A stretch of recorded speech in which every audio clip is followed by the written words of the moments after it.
All right, let me see Oh, here. that was fast. What, start up fast? Yeah, mine. I Okay, got yeah, the notification immediately. Yeah, me too. nice. I'm looking at my phone. I still didn't get it on my phone because my phone's my hotspot, and I'm looking at it. What's up, everybody? All right. On now. Hello. Yes, B-Lin. B-Lin, yes. We were talking about everybody on the live chat. That's why we didn't want to go live. No, I'm just joking. He was the truth is he was talking thinking we were already live. Yeah, you know the funny thing is I didn't even break out the beer that's sitting in the bottom of the fridge. It's been there since last week. So I don't drink like I used to. So. B-Lane, yeah, B-Lane, congratulations to your daughter turning 31. That's awesome. Because I read the comment where you said you feel old because your daughter's turning 31 today. So, let's see. Actually, okay. She said she'll actually always be 29 years old. Well, I'll tell you what, there's a lot of great birthdays. March has tons of birthdays. Yep. Everybody I know has been born in March. Mine's on the 20. Yeah, I'll be 39 on the 25th. So which is awesome. I'll be 49 tomorrow. Oh yeah, 10. Yeah, that's right. Yeah, you're 10 years older than me because you're same age as my sister Melissa. So yeah. And Baldamar's birthday was today, right? Yesterday. Oh, it may have been today. I'm trying to keep up with that. So.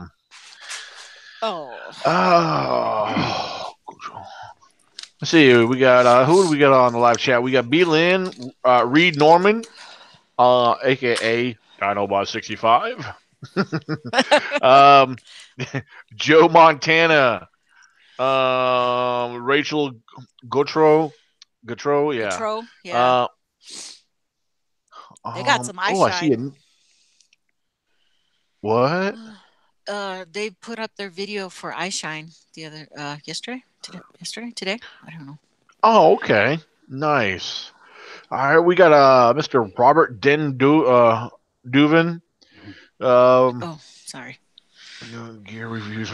Oh, okay. Actually, we already have a question. I don't know if I missed any more, but I'm just going through trying to give a shout out to everybody that's on here.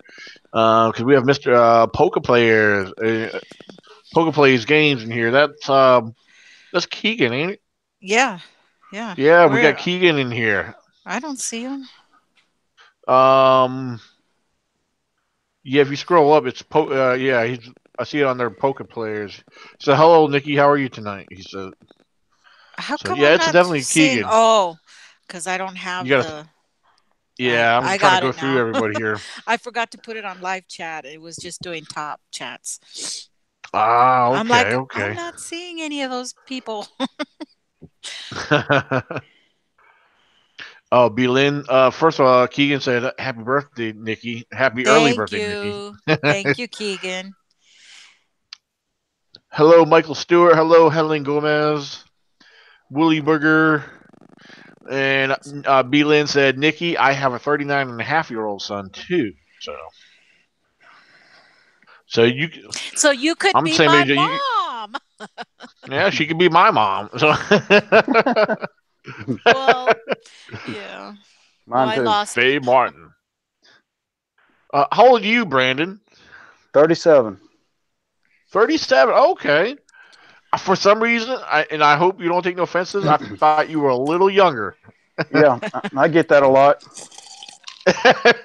Yeah, because I was thinking, I was like, he's probably like 25. Yeah. So that's a good Everybody thing. thinks That's that. a good thing. Yeah. If I shave, I look 16 if I shave. Wow. I have a feeling. I'm sorry. Go ahead, Nikki. I have a feeling that. Oh my God. I can't think of his name now. Anyway, well, him and Zach would look really young. They're gonna look really young the rest of their life, probably.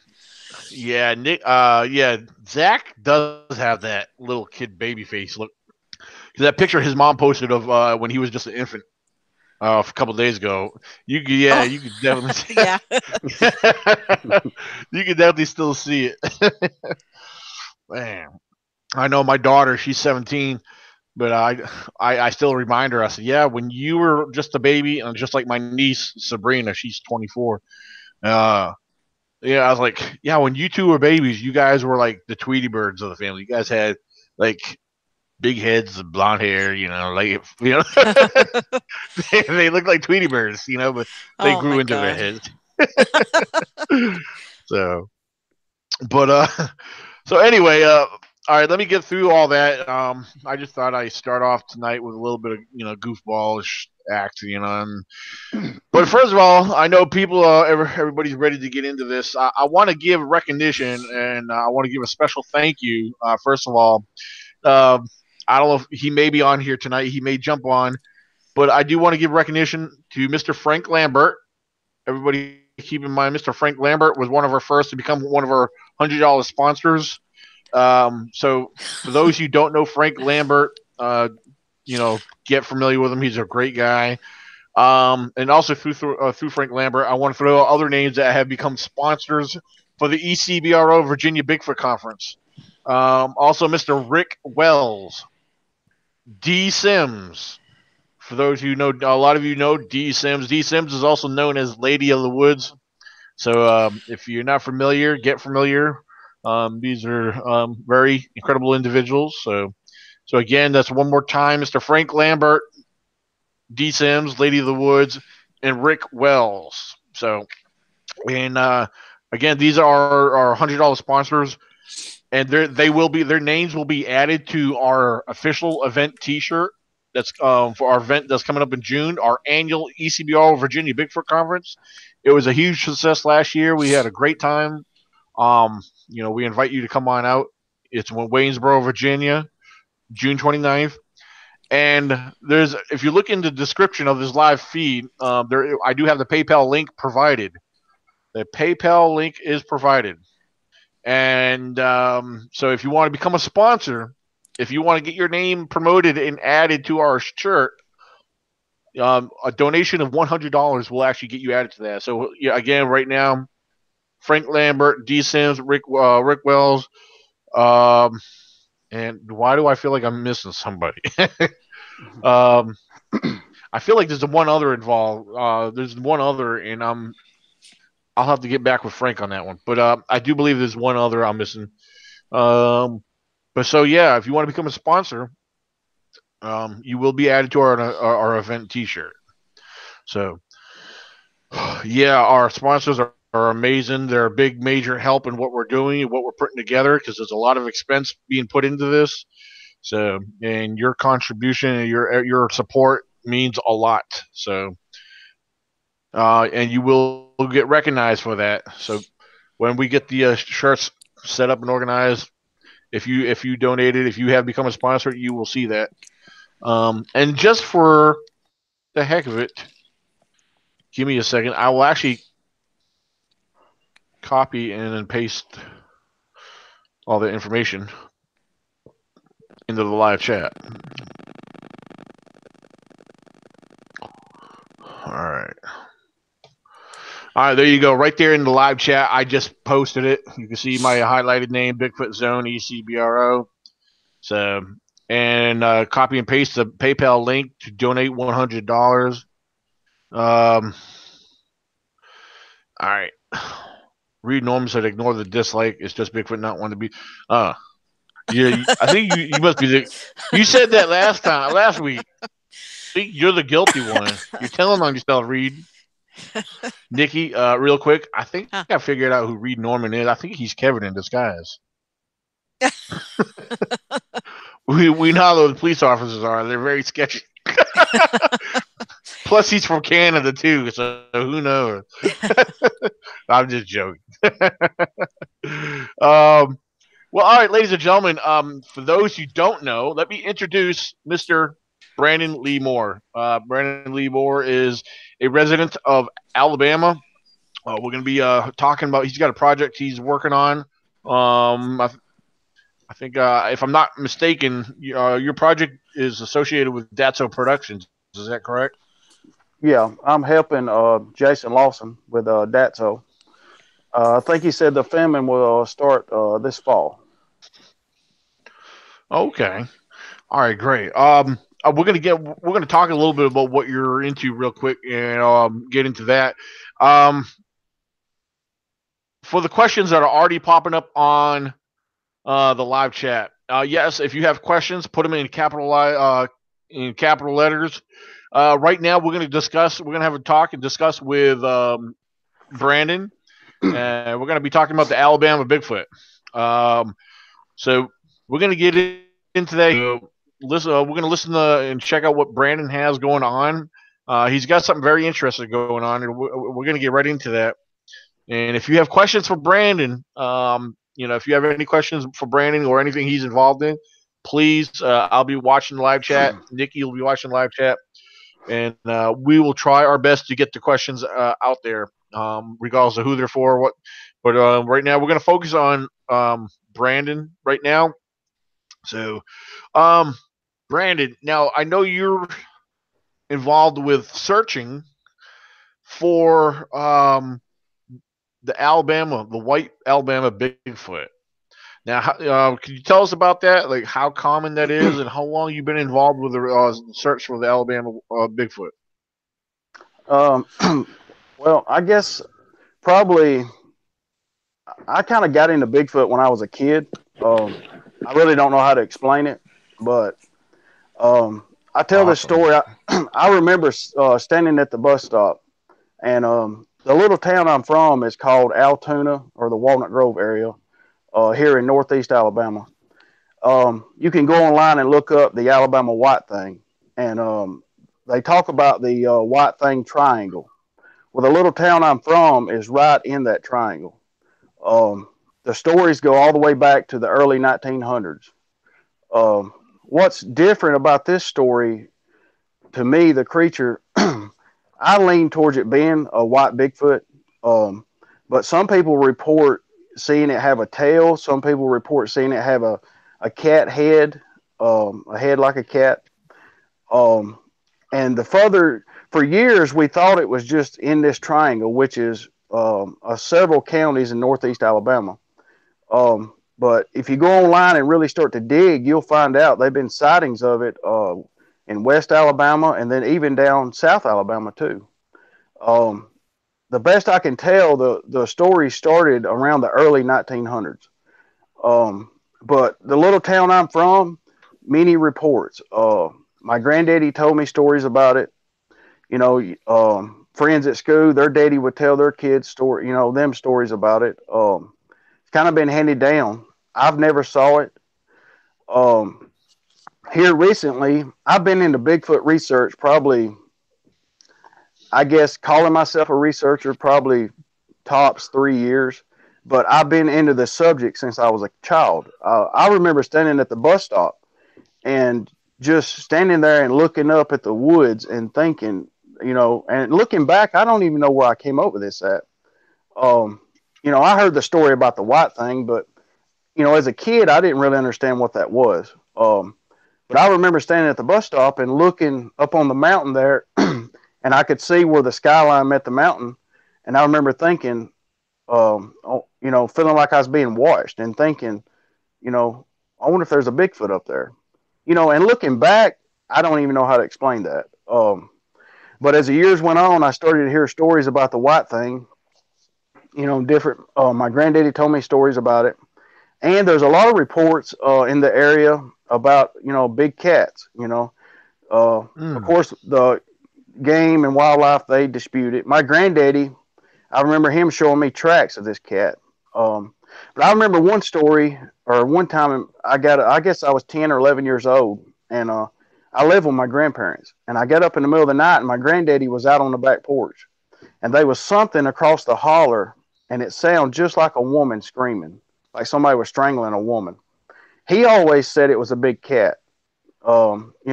After researching and digging online and getting into this community, I think it was a Bigfoot, is what I think it was.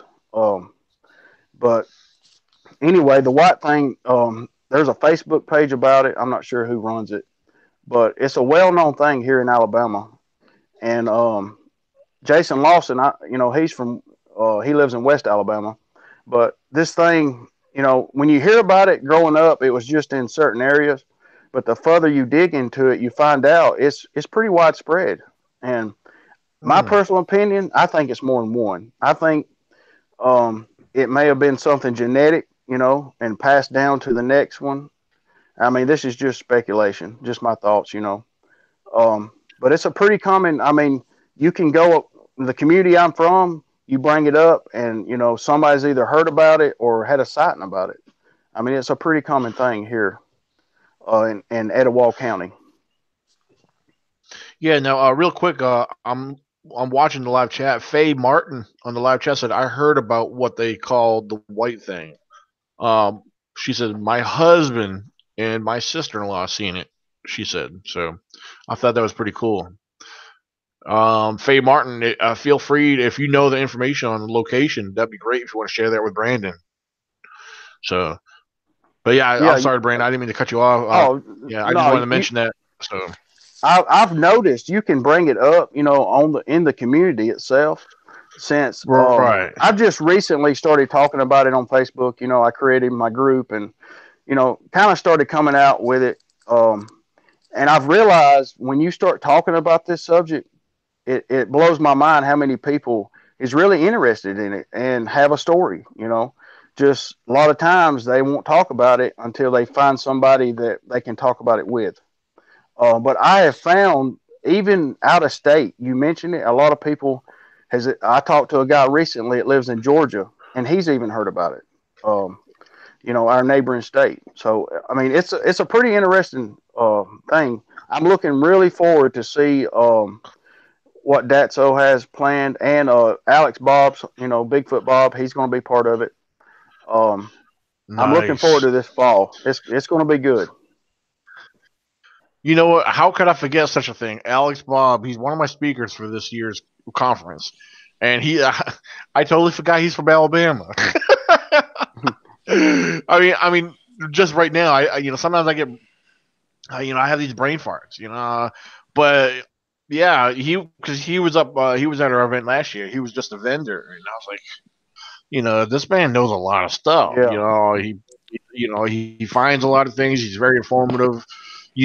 Just he's very educated on the outdoors in general. I said I got to get this man to speak.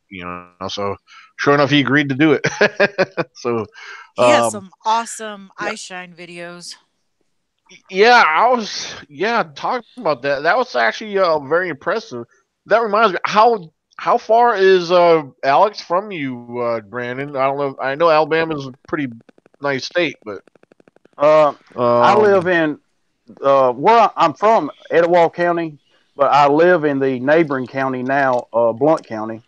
okay. And he lives in Birmingham, so tops 45 minutes. Not Wow. far. We Oh, that we've ain't bad. communicated.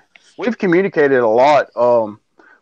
I think I found him through Jason. I was on listening, or I was on Datso's page, and that's how I found Alex.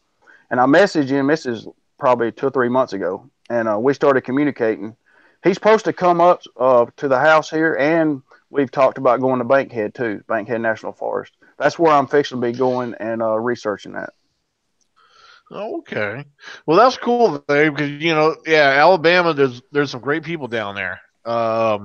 You know, I mean, because there's a lot of activity down there, and then you guys you're meeting up with the right people. You know, the right people that know what they're doing. Yes. They're informative. They've done their research in this.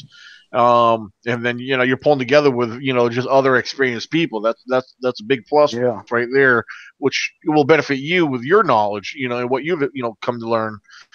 Yeah. Yeah. Now, as far as I know, you're just like me. I'm sure you get out every chance you get. But you're married and you work just like everybody else. The only difference between me and you, I'm not married. I'm divorced. But so so I know things a little tighter. I trust me. I've been there, so I understand. And but how often? I mean, can you give a rough estimate, like how often you do get to get out there? I've just I guess over the past 2 years, not a lot. I'd say probably once a month. I'd be lucky once a month. Well, Basically, well, that's what actually. I've. Oh, I'm sorry. Go ahead. Oh no, no, I was just gonna say no. That's actually pretty good because some people don't get to get out that much. I mean, unfortunately, I've been fortunate. I've been getting out every weekend, and but that's not always the case either for me. But but what you get out more than a lot. So that's actually pretty good though. But basically, what I've done, and I know this is going to sound odd, probably. I have spent the last 2 years digging into researchers. I've followed people, in these podcasts.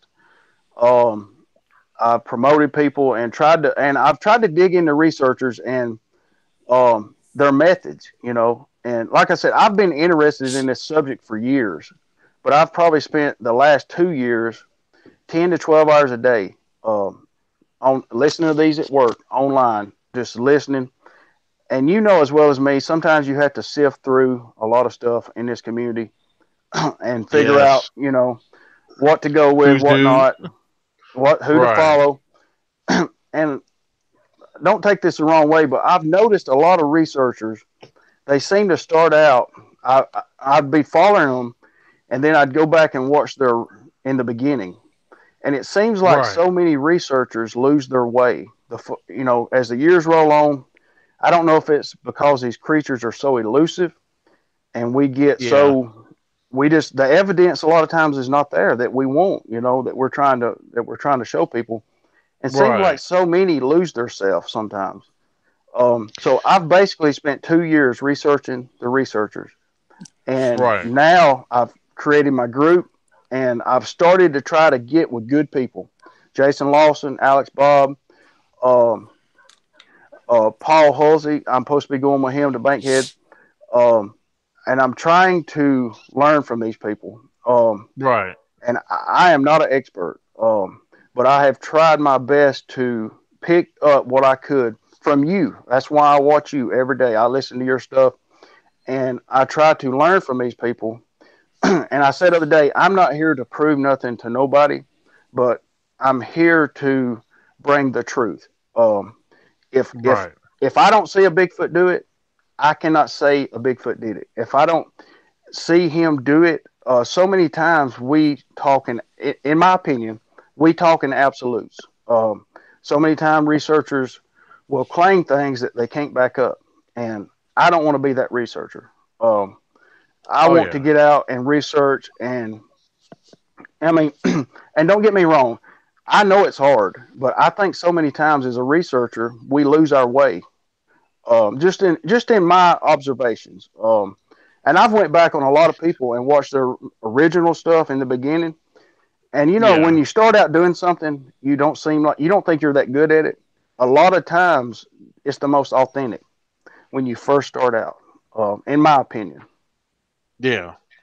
Yeah. You're absolutely right. I think over a period of time, and I know it gets exciting because things change, and maybe you get involved with something, or like things get, maybe you come across something, or you found something, and that really to you maybe it may have come across as like, oh, this is great evidence, and maybe a group of people were praising you for it, and then you got a big head about it, and then Yeah. and or simply there's people out there that feel extreme jealousy over others, or Yeah. that where they feel like they have to exaggerate or go to the extremes to try to gain Hmm. attention, because there's a lot of people they're crying for attention, and the thing is, some of them might be doing it the wrong way. I never asked for attention, and I still don't. I mean, I know people think my videos. I'll be honest. There's a lot of people think my stuff's boring, which I have no problem with that. It's I like to have my own style. I don't try to copy anybody. Yeah. And although I've been accused of copying people, I was like, they couldn't come and prove it. But it's just my style is a little bit more. 'Cause when I go out in the field, you know, I know I got a very squatchy area, and I know there's squatches there. Not every time I go out there am I going to find a track.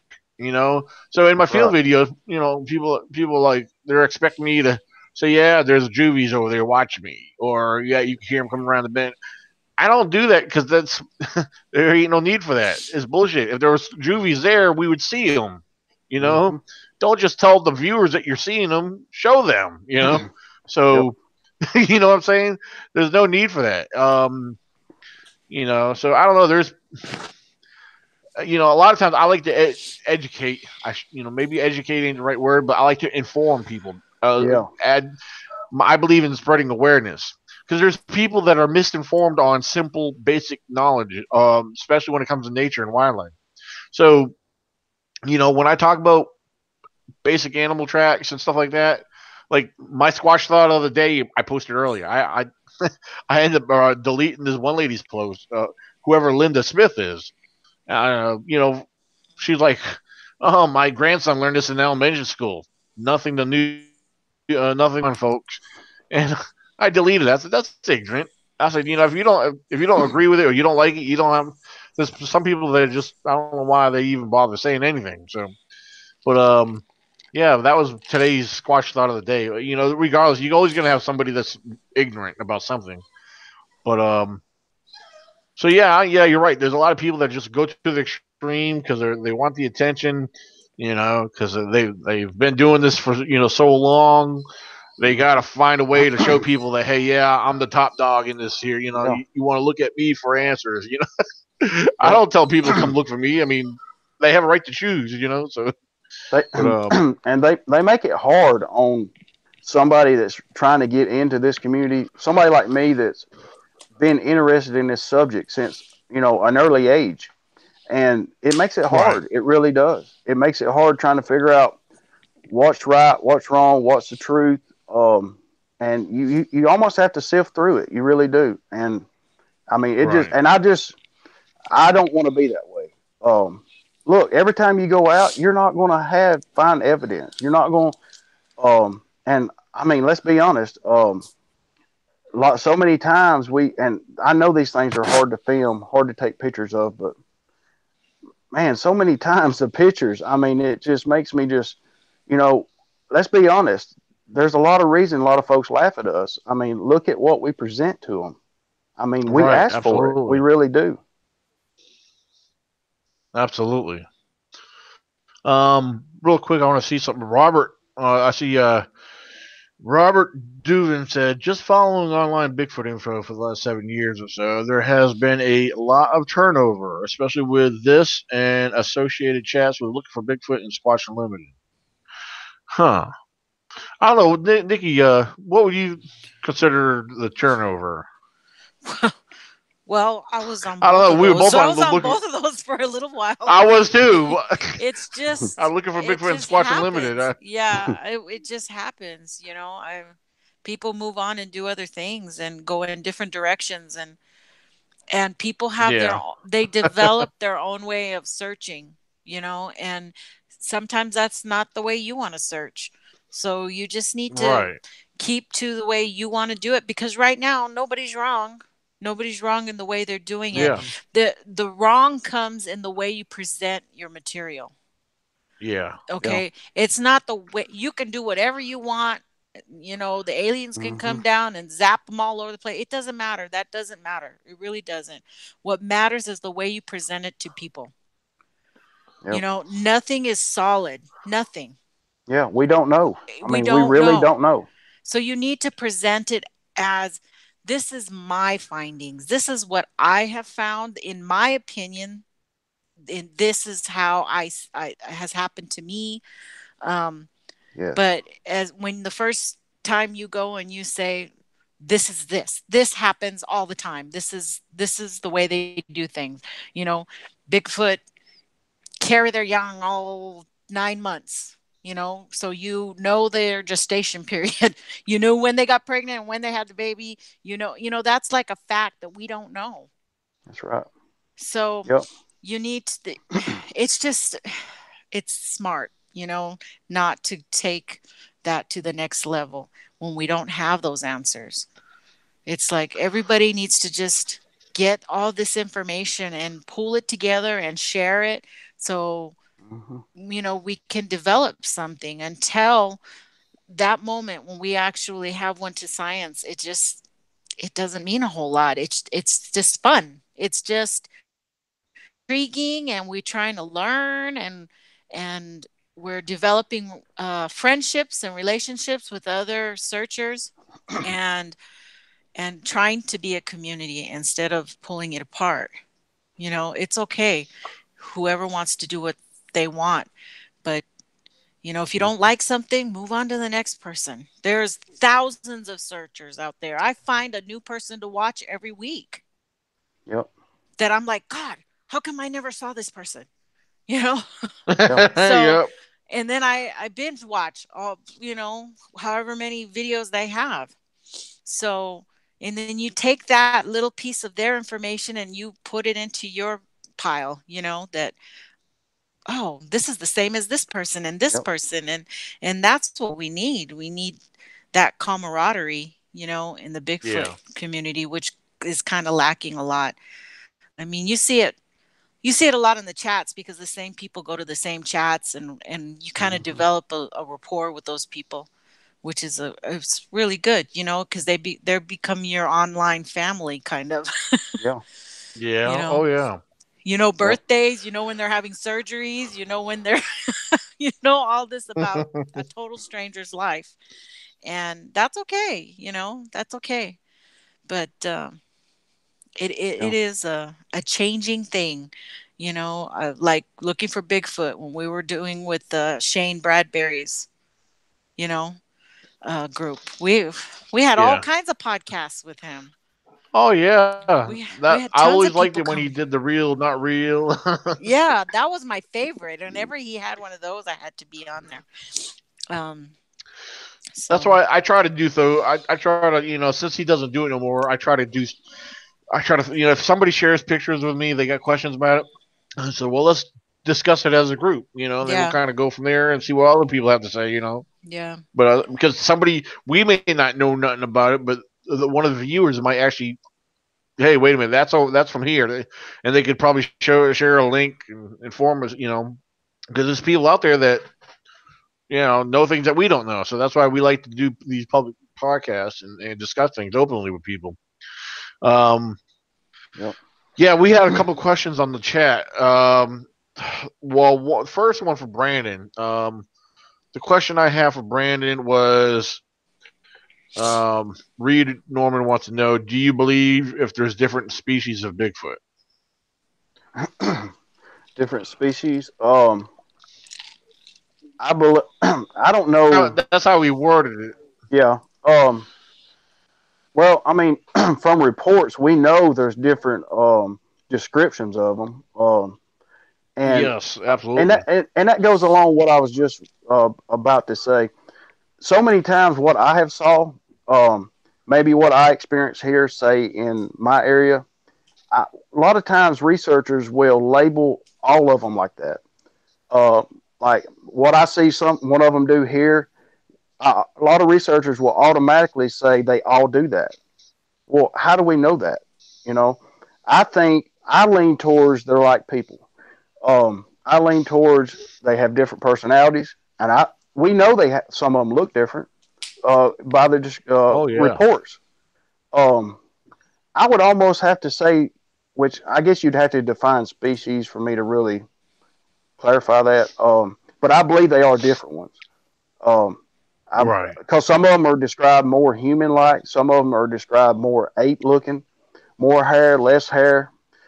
Some of them's bigger. We always get they're so big, they're so big. But if you really listen to a lot of reports and get online, they are a lot of reports, and a lot of times the small ones will automatically say they're juvenile. How do we know that? They may be some of them Right. that's not as tall. So many times we talk in absolutes, and till we know, it really bugs me when we do that. And I know it has to get so discouraged at when you've been doing this all these years. But I think what hurts us is our language, the way we describe them. Well, I saw it do this in Blount County. Well, automatically people will say they all do that. Well, we don't know that. We get reports here in Alabama that a lot of them are more aggressive in Texas. That's what we hear in Alabama. We hear that a lot. Um, but they may not be more aggressive. They may be more attacked there, more pressured, is what I think. But from the different reports, they have to be different ones because they're described different, and they look different, different sizes. Some has hair, some has less hair. Yep, I agree. I agree. Um, Nikki, there's a question Yeah. on you for you. Oh, you already saw that? How you got Uh, started? oh, Or what got? Yeah, yeah. Well, there was a bunch of questions all of a sudden. Um, yeah.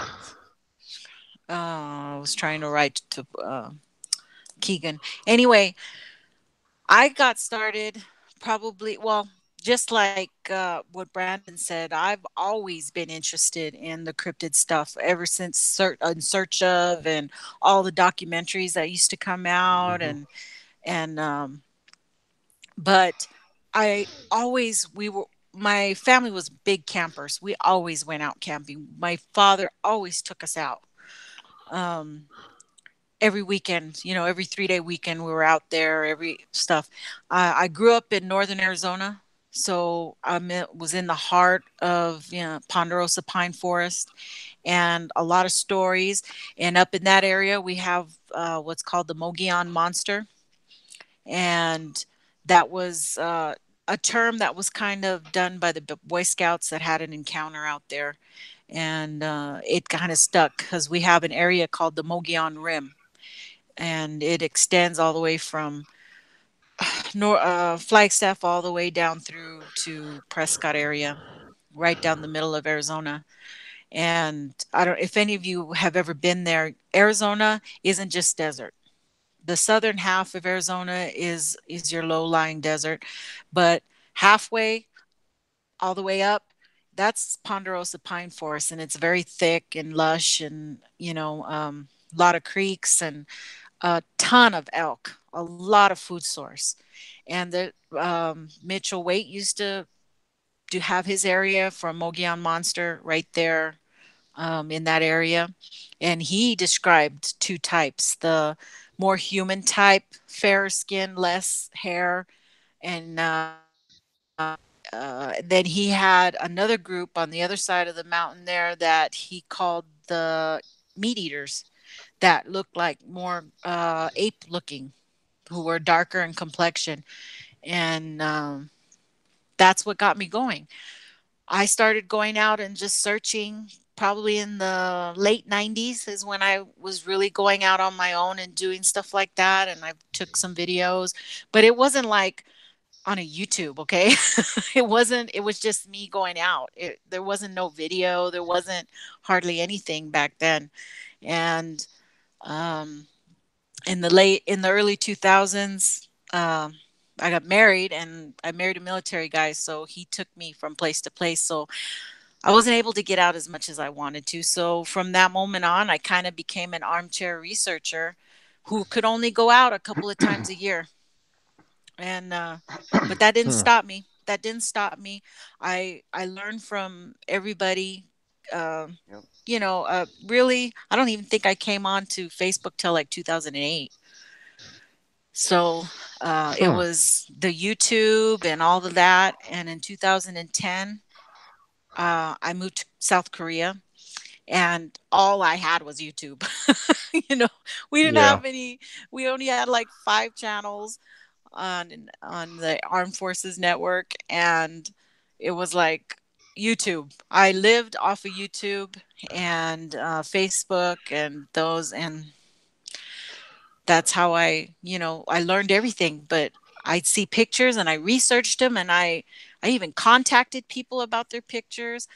I did all of that, and I used to keep, well, like kind of like what I do now. I keep notebooks of everything that I do regarding Bigfoot, and I just built off of that.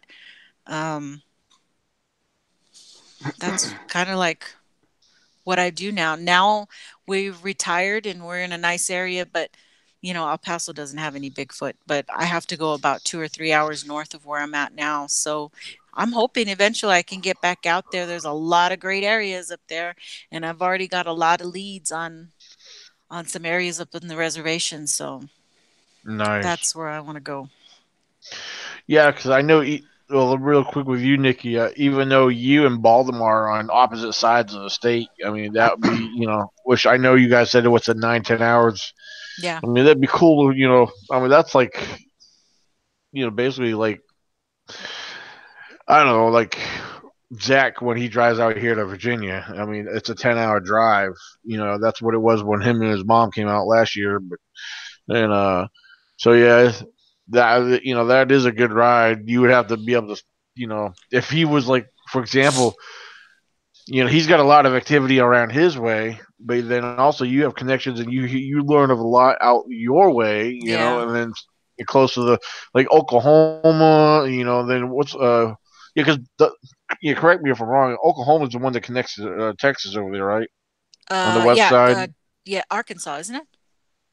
Oh, okay. Because I know Oklahoma.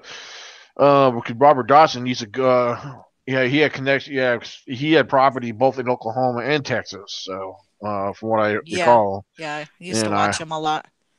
I used to yeah. watch him a lot. And So that's what builds the relationships is that I never stop talking with people or doing stuff. Yeah, you take a little break every now and then, maybe from Facebook or social media, but never for very long. And when you come back, you still have those people are still there and connections are still there. And like right. I'm learning new connections here in New Mexico because that'll be my main search area is New Mexico. Since El Paso, for those who don't know, is right on the border of New Mexico and Mexico. Okay, so it should have been El Paso, New Mexico, you know, Yeah. because it's right on the. I'm like two. Literally, I am 2 miles from New Mexico border, and I'm 7 miles from the Mexico border where I live. I am literally on the little corner where on the Yeah. map, and so I want to get there so bad. And even the guy from the Bigfoot Dogman Project, BDRP, Yeah. Tex. I don't know if you know him, Tex. I guess he's going to retire up in the area that I am going to be searching in. So I'm kind of like maybe I can hook up with this guy and go out there and search with him. Well, BDRP. I will say this much: he's not happy right now.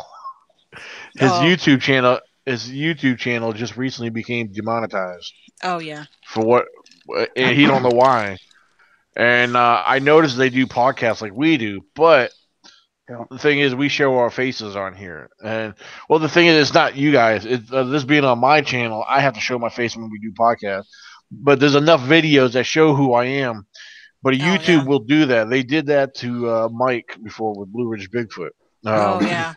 they messed up his YouTube channel for some reason, but it had Yeah, something to do because with they have yeah, enough subscribers and he has enough views. you the new system says you have to have 1,000 subscribers and at least 100,000. 5,000 views in a 12-month period. I thought that's what it said. I think it's you need to have. I think it's more than that as far as views. Um, the oh yeah, I'm not yeah to be monetized. I think it needs to be reach 100,000 views because I'm mine's 180,000 I think. So yeah, I can't remember. It may be 10,000. I can't remember the numbers, but I could have Uh-huh. sworn it was 100,000. But it doesn't take long.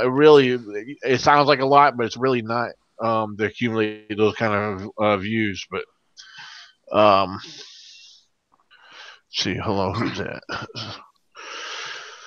All right, hold on That- one second here. Um, I'm sorry. Go ahead. Go ahead, Brandon. I'm sorry. I was just going to I, say, real quick, Nikki was talking about armchair researchers. Um, everybody always talks about them or puts them down. Um, my personal opinion, we need them folks. Um, I mean, just like she said, there's a lot of people that maybe used to research or get out that now can't. Me surfing the web, we need those folks. So many times, people that's going out every day or once a week, they'll talk about these people, armchair researchers. But in my opinion, we need them folks. I have learned a lot from people like that. I have. This is going to throw me in a boat. I know. I have learned a lot from Nikki, and reason I say that, she is a critical thinker. I think we need more people that critically think, just like you, Daniel, that will look at something and not necessarily just pass judgment on it, but will compare it to something else that we know. How can we study something that is not recognized by science without comparing it to something that is? We have Mm-hmm. to look at it that way. We have to critically Yeah. think. So many times, it's lazy, in my opinion, for us just to go out and say, well, there's a Bigfoot over there. We can't see him, but he's over there. But you have no way to show me Yeah. that. To me, that's lazy, Right. in my opinion. Yeah. Well, I have to again. I have to agree with you wholeheartedly. I mean, because not only is it lazy, it's unfair to those who you're telling, because if they're right there, if they're there and you see them, why can't we see them? I mean, it's like very unfair. If you're seeing something, if you're not lying, then by all means turn 2 inches to show the rest of us. You know. Yeah. So, Yep. but hmm, tell you what, the closest I've ever, I now correct me wrong. You said you now have you talking about the white Bigfoot or whatever. Now you said you never seen that one, right? The one we No, were talking about earlier. no. Now, just that. I'm sorry. Go ahead. I've I've never had a face to face daylight sighting. Oh, Um, okay. the sightings that I've had, the main one that I've had that I can 100% that I believe that I saw a Bigfoot was early morning deer hunting. I walked up on three or four, and this was early 2000s, and I did Oh, nice. just like most people. I wrote it off as something else. But Yeah. looking back, I went back to the truck that day. I have never did that in all the years of me deer hunting, bow hunting. I've never did that. But and I've never talked about that. But I've never had a face to face daylight sighting. I'm not one of these people. Look, if I don't see it, I'm not going to tell you I see it. I'm not. Right. I'm not in it to get followers. I'm not in it for that or anything like that. Mine was an early morning. It was just breaking daylight, but it wasn't what I would call. Basically, if you're deer hunting, it wasn't legal shooting light. It was enough light I could see, but it wasn't enough light to, if you was going to shoot something that you could legally do it. Um, but no, I've never saw the white Bigfoot. But like I said, you go in the community here and you bring it up. A lot of people talk about it. I posted that today on my group, Blunt County Bigfoot Research Organization on Facebook, and I got a message from a woman that has known me my whole life. Since I was little. She's older than I am, but she wanted to, and she didn't care for people to know who she was. But the job she has, she didn't feel like it was good to really, tie her name with it. So I didn't. But where she's talking about on my Facebook group, the place she's describing, I lived for probably 10 years, 100, probably 100 yards from where she's talking about, where she had the sighting at when I was a kid. That's one of the places we lived at. Um, Nice. it's well. I mean, when you get into this community and you really start to go down this road, and you start to look back, um, and you start to think about things you've heard, things you've seen, and we all so many times we'll just think, well, it was this or that was a woodpecker. Yeah. Or that was that was a coyote, or that was this, that growl was a dog. I mean, but when you really start to dig down and really research what people are seeing and hearing, you go back and look and realize, man, these things, I think they're a lot closer than people realize. I Yeah. really think they are. Because I often, it's funny you talking about, when we're a kid or something. I often try to think back as far as I can because there's parts of my childhood I wish I could remember. It's Mhm. like because I guess it's something. It was so long ago. You stop thinking about certain things. I mean, Yeah. I remember a lot of time moments hunting and fishing with dad and my brother and whatever. But the thing is, we lived around the woods. It was nothing but woods where we lived and grew up at. Before we moved down to Virginia. And but the thing is, I was always playing in the woods. Board draws or what it was with other kids or building forts, doing silly things that kids do. Before kids became overtaken by technology. Yeah. When we used to have fun riding our bikes and playing outdoors. Yeah. All day long. But yeah, absolutely. And I'm always trying to think. Did I ever experience something weird? Or just something I might have just not paid attention to?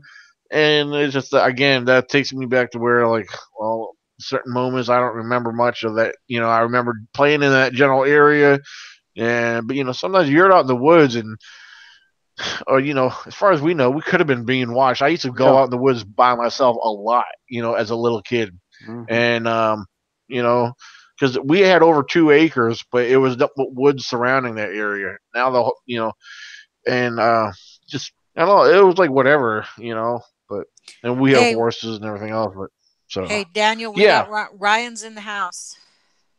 Oh, he made it on here. Okay, because Yep. I'm on the other window. I did. How are you? I am doing good. How you doing? Just listening. Just listening. Oh, okay. Well, I sent you the email invite like an hour ago. Why are you just now getting in? Well, 'Cause- I'd messaged you because I don't think I received it the first time, and it just popped up like 10 minutes ago. Oh well. oh, okay. I didn't know you kept. If you kept messaging me, I didn't know because not. I I didn't sent send it you an one on hour ago. I'm Facebook. just playing. Oh, Oh, okay. Yeah. Um. I know. Hold on one second. I know Brandon doesn't have much time left. I do have a couple of questions. Brandon, just whenever you have to go, just let us know. I'll totally understand. Okay. Yeah. I'm Um. I'm fixing to have to go. I had till Okay. about 8 o'clock here. I was gonna say this. I was in the Talladega National Forest when I walked up on that daylight sighting, and now when you start to really talk to local researchers, the Talladega National Forest and Bankhead National Forest, that's two of the hottest places in Alabama. From Right. talking to people, so and I hunted there for years, and uh, but it's almost like Kerry Arnold, all them years he talked about hunting there. I think it was 7 years. And then after he finally had his sighting, looking back, you know, all of it started to add up. A lot of times let's be honest. From the time we start school, we're taught, monsters don't exist. Yeah. If whatever they teach us is what we believe. On so many levels. So we always try to just think, well, that's this or that's that, until you go down this road. And I tell folks all the time, if you go down this road, don't be surprised where it might lead you. Yeah. When you have your eyes opened. Well, absolutely, absolutely. Now I know it's easy for a kid to feel this way, but like being in the woods, I can recall the moments of feeling uneasy. Which I think that's a natural thing that the body something around, but we don't know. That's the thing. Being a young kid, we don't think about that. But I guess we start to feel kind of, like nervous. I Yeah, guess nervous would be the right way to put that. But as an adult walking through the woods, there's only been once or twice I've ever felt that walking through the woods. Like you get the eerie feeling. All of a yeah, sudden, you feel like there's something wrong. Like not really wrong, but there's like you're not alone, more or less. Kind of feeling. But you don't know where if there is something else. You don't know where it's at. Like how far away is it? But yeah, I've had that moment of being watched. A couple times, and it is kind of you know Now, I now guess kind he's of out of. scary. You're out of Alabama. Yeah. Yep. I'd actually, when you have more time, I'd actually like to ask you a few questions. Like what you do, and how you research, and how you go about finding them, and things like that. Actually, get into depth about it. Okay. Yeah. I got a few friends that are down that way. Go ahead.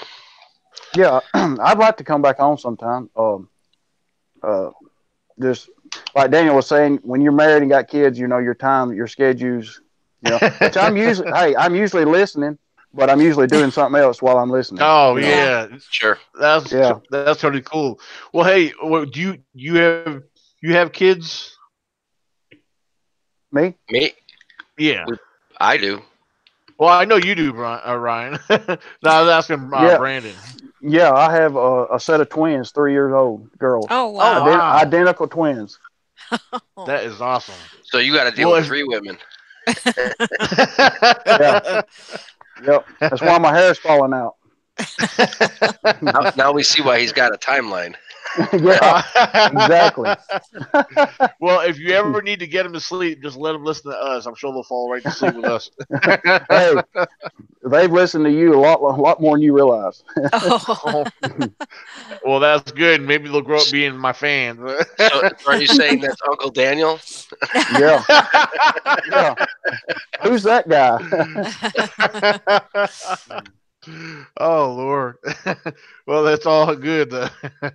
Thanks for coming on. We Um. want to hear Yeah. more about your Yeah. sightings or stuff like that. Well, thanks for Oh having me. yeah. Oh, absolutely. Yeah, like Nikki said, feel free to share anything. Or just give us a heads up when you want to come back. So. Okay. All right. Well, So. thank y'all. Oh, absolutely. Thank Nice you meeting you. again. You're welcome. I'll be listening. Thank you. Okay. All Okay. right. Bye. Sounds Bye. good. All right, Steve, what do we got here?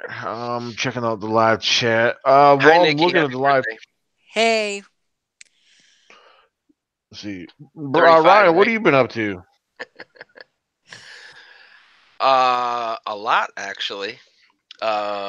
Started getting back out. Our weather's starting to break here a little bit in New York. Um, it was 70. What? Yesterday? Day before? Yesterday. And it's 30 today, so it's kind of hit and miss. You know what I mean? It's up and Yeah. down, but the snow's melting, and we're getting back out. Just down to 2 team members now. I had one pass away, and then one moved away, so it went Oh from four. man. It went from 4 to 2, but it's just us 2 right now, getting out and hitting a few locations, setting up a few things, and my big thing, like I said, this year is audio and samples. So um, the audio is kind of killing me though already. I have a recorder out there now. I have a few cameras sitting out there now. A lot of people don't like to use cameras, but we've had results with them. So Yeah, you got to keep that up. yeah, I can't not. I guess people get discouraged. I heard you guys talking earlier. He was saying something about things happen in certain areas, like, and we kind of rhetorically say, well, that's what they do all the time, or that's how it works all the time. Well, everybody's always saying, I can't get them on game camera. I was just lucky enough to do it. So I don't know. I'm going to keep that up. I have those out. We had a sample box. Years ago, I built these boxes. I think you guys seen them. Oh yeah. I just shared a video. We were just there yesterday. I watched it. Did you? Yeah. Okay. Well, half of it. Half of it. I watched half of it. Yeah. Something had put 2 big holes right through the chicken wire on the backside. I mean, could it have been anything? I have no idea. But to go through some chicken wire like that is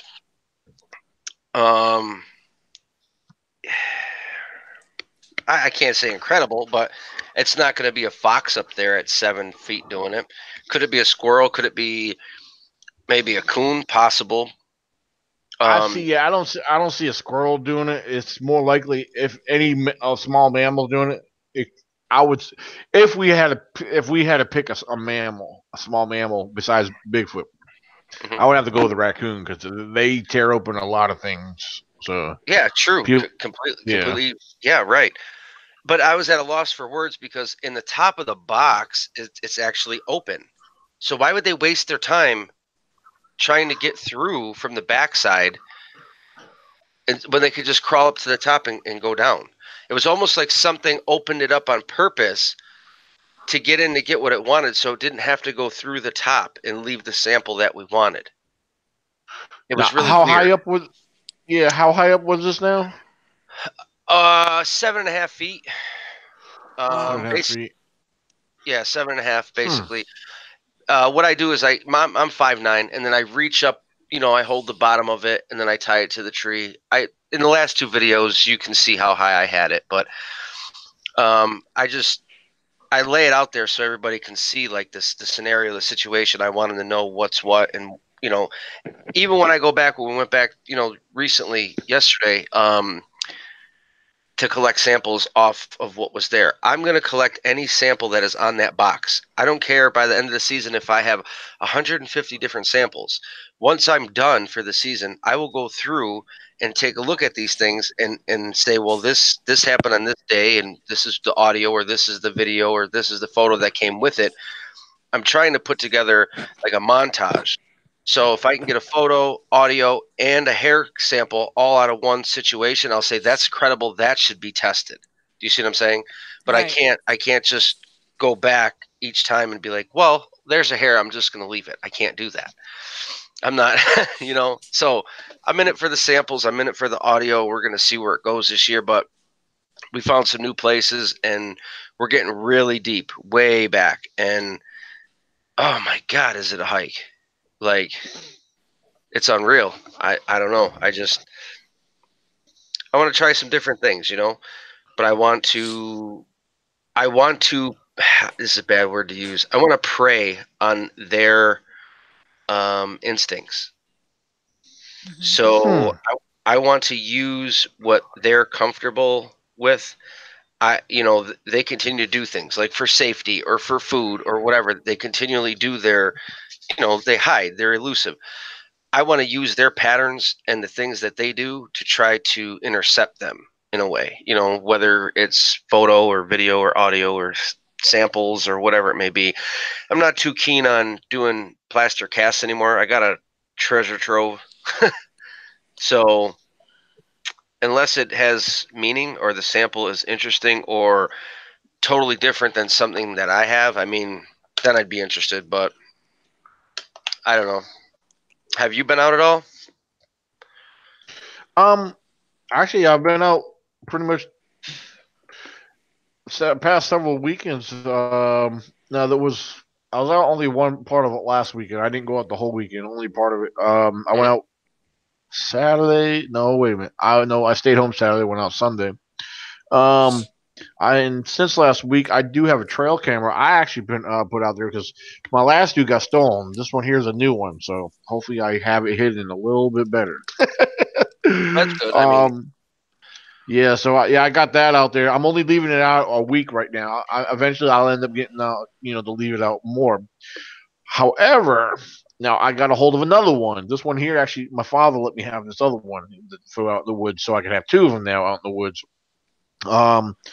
So I am going to go retrieve the SD card out of the one that's in the woods now. Mm-hmm. And then maybe switch off and put another SD card in it and let it keep on going. Then or either that, there's actually another location I've been wanting to really put a camera in. So, and I'm not sure. So I'll figure it out once I get out there tomorrow. But like I said, I'm picking up the SD card out of the other one, and I'm gonna figure out where to put the two at. So I have so many cameras that I don't even. I don't. I think it's 18 or 20 cameras I have right now, and it gets. I'm gonna put them out once the weather starts to switch. In locations that I've either seen them or had reports or certain things, but and I'm going to let them run through the whole entire summer, and I don't plan on checking them until like August because it gets to be too much to try to go and switch out camera cards. And you got 20 cards, 20 cameras. That means you need 40 SD cards, which I have, but it gets to be too much. It's like every other day I'm out there doing cameras, and it's good, but I don't know. Yeah, but every one you have to go and you have to view it. Yep. It's It's a so lot of that hiking. that's But I'm going to try to do the things, like I said, prey on their instincts. So, like in the video, I explained how I actually obtained that juvenile photo from a few years ago, or whatever you want to call it. Um, the one that I think is my screen, that thing right there. yeah. Yeah. So basically, in the video, what I explained is how we did the horseshoe with the cameras on the ridge. There was like 5 or 6 cameras, and the 2 ways that they would come from the deep areas were on the left and right side into this area. The highway was down, that direction, so they really weren't coming up from that area. That's the way we would come from. And what happened is, I believe, I can't say that this is what happened, but everybody says they would see the cameras or see your cameras and go the other way or whatever it is. So when they did that, they seen like this whole row of cameras. The only way that they could come is around the right side or the left side. But the left side took them to an open trail area, not trail, but to an open area where, they're more susceptible to being seen. So I figured, put another camera down there, another camera on the other side, and that's how we caught that juvenile coming down. We preyed on their instincts. They seen it, they avoided. Well, I thought ahead and said, well, if they're going to see it, avoid it, what do I do? And that's the type of thinking that I'm trying to do now. Like, I'm trying to go into things like, what are they going to eat during spring? Are they eating certain buds, certain grasses, certain berries when they're coming up? And what I'm going to do is try to situate myself ahead of time into those areas, so when they do come, I may be able to get some audio or a camera clip or footage or whatever it is. But it's not easy, because you have to find these areas where they're going to eat. You know what I'm saying? Or you're just guessing. But if they follow a bear diet or whatever, they're probably going to eat the grasses and buds and certain mosses and certain things. But after doing all the hiking for all these years, you kind of get an idea in your location where things are. So that's what I'm doing. I'm just trying to set up ahead of time. I'm trying to be, let's say, proactive instead of waiting on them. I'm trying to be ahead of the game, if it makes sense, Hey, I guess. Ryan, there's a couple questions in the live chat for you, sir. Sure. First of all, Eek Radio, Eerie Encounters Crypt. First of all, they're from New York too. So, um, and let's see. First question is, can you give a general location of where you research? I'm in Western New York. The county I search mainly in is Chautauqua. What? You blanked out for a minute, or was it just me? It might have been you. I heard him pretty good.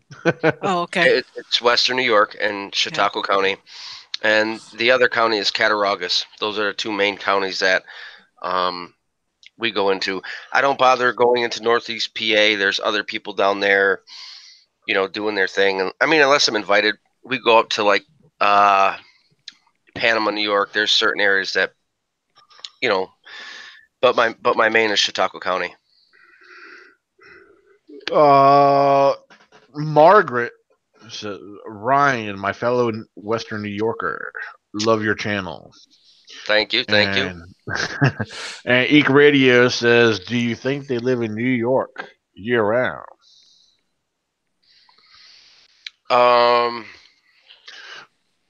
I don't know, but I kind of want to almost respond. Yeah. Well, the thing is, this kind of reminds me, this question here, because we know New York's a northern state, and during the winter it gets during the winter time, we know the northern states get the coldest, get the most snow. It gets harsh. Oh yeah, and the thing is, it reminds me of the mountain gorillas that live in cold climates. So, I mean, for those of if we had to look at squatches, and forgive me because I know not everyone's going to agree, but if we have to look at squatches as a primate, like I do, a type of primate of some sort. Well, look at the mountain gorillas. But look at these. If we have Sasquatches in New York, Michigan, wherever, Maine, Canada, wherever they get these cold, harsh winters. Think about the animals that live there. I mean, a grizzly bear ain't gonna leave Alaska to go to Florida. You got to look at it in a logical sense. These are animals that live there. They adapt to these environments. So if there's a family of squatches there, just like the other wildlife, I think we have to look at the whole picture. And that's how I'm looking at it. And I'm not, the way I may explain things may sound kind of like I'm being a smartass, but I'm trying to be honest. Is just look at it as a whole picture. Animals do adapt to their environment, and the temperatures has changed. The deer and everything else has got. They all adapt and change, or what I mean. They go with the flow more or less. If that's the easy way to put it. Oh yeah, definitely. So that's the way I look at it. I mean, so because the mountain gorillas live in it year round, nonstop. But so. But I'm sorry, I didn't mean to. No, you're good. Like I said, there's an ebb and flow to everything. So, I mean, if the deer can survive and other animals can survive, there's no saying, that they can't survive. And they are very adaptive because you see it all across North America and everywhere that Sasquatch or Yeti or Yowie has been reported. But besides being adaptive, I mean, I believe certain pods, let's call them pods for sake of whatever, may stick around and may have their area that they live in, and some may take off, kind of like deer. When you deer hunt, a lot of times they will come down in elevation to eat the corn or be closer to the fields because the food access is easier. Right. Do the Sasquatches do the same thing? Probably. I mean, it's not like there's a border between New York or a wall between New York and Pennsylvania that says, Sasquatches, you can't go that way. Do they travel down into Virginia during, you guys get way less snow? Who knows? Do they take the Blue Ridge Parkway like you guys talk about? I have no idea. But I mean, you can't count these things out. They will travel. Do they live in these areas? Yeah. I believe they're adaptive, like you say, but they're very opportunistic. As you or I would be in the woods if we, needed a meal. But what I also like to put the brakes on here and say is they're kind of like a slow roller. Okay, so after generations and generations, kind of like deer, they know where the food sources are at what times of the year. They know where to go and what to do. We're just kind of jumping in their way a little bit, trying to find them. They're on this slow roll mission. They know where they're going to be in September. I'm going to go like us. Oh, I'm going to go get steak at this place and blah blah blah. They know when the moss is good over here. They know when the berries are good over here. So there's no rush. There's no it's all on weather basically, but there's no rush. They know where they're going usually, or they know their patterns. They got to eat. They got to survive. Even if they're hybrid, even if they're I'm not going to say that they're strictly on the way Daniel believes. We have our disagreement here, but I believe it's more of a hybrid. I don't know what it is, but I know it's very smart and it's very elusive. And if it were just a strict gorilla, in my opinion, or that type of thinking, I think we would have crossed paths sooner, quicker, and had a hell of a lot more evidence than we do. There's people that live out in the bush and don't have any type of video or anything. They just have a maybe, oh, I heard this sound, or like Les Stroud. He talks. When he talks, he's out in the bush, and he didn't get to see it, but he heard it. And that guy lived out there for how many years? Right. So, hey, actually, real quick, I just wanted to butt in there real quick. Since you brought up Les Stroud, there's one thing I love what Les Stroud had once said and quoted while watching him one time. And he said it actually a few times. And I try to share it with everybody. I haven't said it in a long time. And And this should apply to each and every single one of us, researchers, enthusiasts, or whoever you may be involved with listening to anything Bigfoot, is don't fall prey to deception. And for those who don't know what that means, let me repeat that one more time. Do not fall prey to deception. Basically, don't fall for anything that's being put out there. Don't fall prey to or believe anything. Like even him being out in the woods, he's got to keep a clear. Les Stroud was always skeptical. And I do believe he believes now, but at the same time, he's not going to believe everything's Bigfoot related in the woods, but Right. or everything he hears. So I just want to share that real quick. I always love that. When I heard that, I was like, yes. Yeah. Yeah, I was like, Sure. people are listening and watching him. They need to hear this. Yes, I was like, preach it. Well, when he So I'm speaks, sorry. Go ahead. he's like, he not to be.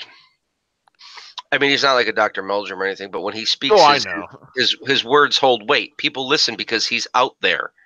You know what I mean? He's Yeah. experiencing, and that's kind of what we're all doing. And a lot of people, recently a lot of people come to me like on my channel and they're like, how do you find him and what do you do? And that's why I wanted to ask your guest earlier, what are his tactics on locating areas and finding them, etc. But I try to, the way I could explain it to people is everybody says, well, I'm from Canada and I'm from Wisconsin and I have 45 billion acres and I've never seen a Sasquatch and I've hunted for 96 years. Well, I'm a hunter too. And I never seen these damn things or structures or anything until it was basically an accident. And the way I kind of look at it is our areas that my total area that I search is like 12,000 acres. In my county, 12,000 acres roughly. If I branch down into the swamp, it's probably another 2,000. So what, 14,000 acres? Finding a needle in 14,000 acres is way better odds than a needle in 7 million acres. Well, I was going to say, here in Virginia, we have, I know I tell people, they ask me, well, where do you do research? It's the George Washington National Forest, because it connects from northern Virginia almost down all the way down to southern Virginia. It's over 130,000 acres, and that's a lot. Because if you look on it's almost as the stretch of the Blue Ridge Mountains running through Virginia into North Carolina. But yeah, people don't understand that. They just think oh, I would have seen these things. That is a ton of acreage, and you can't cover it. So I mean, I'm not an expert by any means, and nobody is. So I just regurgitate what I learned. So they're like, well, how did you find these things? And my basis on finding these things, besides the accident, is traveling the roads, which really seems odd, but I would travel the roads in this given area and look for the sign that we say, hey, that's Bigfoot sign. So once I'd established these certain areas, if they weren't too old, or I would see this X or that off, not highways, dirt roads, whatever, and I would mark it. And I talk about this in the book, the Bigfoot Report. I would mark it, and then I'd do it on a map, and I'd go somewhere else, find another. So basically, I got my 12,000 acres here, and then I plotted the whole thing out where they were traveling, and then I just connected the dots. And when I started connecting the dots between these areas, I would see possible travel ways, and that's what I focused on. I focused on the traveling. Like, they got to get from point A to point B unseen. They have to travel certain areas. They can't stay somewhere forever because they have to eat and they have to have water, right? Basically, I mean, if it's a living, even if it's hybrid, even if it's human hybrid, it has to eat and drink. So I said, I got to find where they travel. And once I focused on their travel corridors and just waited and waited and waited, ended up paying off, because that's how I learned a lot of things. So back to the people's questions on my channel, that's why I wanted to ask your buddy, back to the whole point. how he locates them, how he finds them, what he does, because everybody's got a different tactic, different strategy, different MO. I think Nikki was talking about that earlier. Mm-hmm. Yeah. Now he did mention, I don't know if he was on this live chat here, popping in, If he's still listening, maybe he could respond to that. Now he's been involved with Bigfoot since he was, pretty much a young child. But he made a statement which I wanted to thank him for, his honesty with that too. But he's been involved with Bigfoot research for, about 3 years now. So and I was very proud of him saying that because a lot of people try to drag it out, make it seem like they've been involved for many years. Which Yeah. some people have, but Well, you hear some people, I've done this for 59 years, and yeah. I don't know if they did, they did. I don't really care. That's why, like you, if you refer back to what Les Stroud was saying, like, don't fall prey to deception. That means do your own thing. Yeah. Do your own thing. Get your own answers. Present it to people. Like Nikki was saying there, just present it. It's the way you present it. You could think that it's an alien. I don't really care. I mean, just present it. You know what I'm saying? Yeah. I've been through the gamut. Like, I've experienced so much shit. Sorry, but I'm not. I don't want to be open to things anymore. Like, I'm trying to just. I've had some really rough things happen, and even my buddy, he'll say things like, "Man," and I'm like, I don't even want to look at it. I don't want to go through that process. I'm trying to stay like on the blue pill road, and I'm not trying to take the red pill road because I went that way. I experienced some things that I don't ever want to experience again. And I had a long conversation with Steve Coles about that, and a buddy, Michael Ann, and he's like, "Dude, I thought you were crazy." Like, I was like, "No, man, this is what I experienced." So we talked at depth, at length, and I'm not.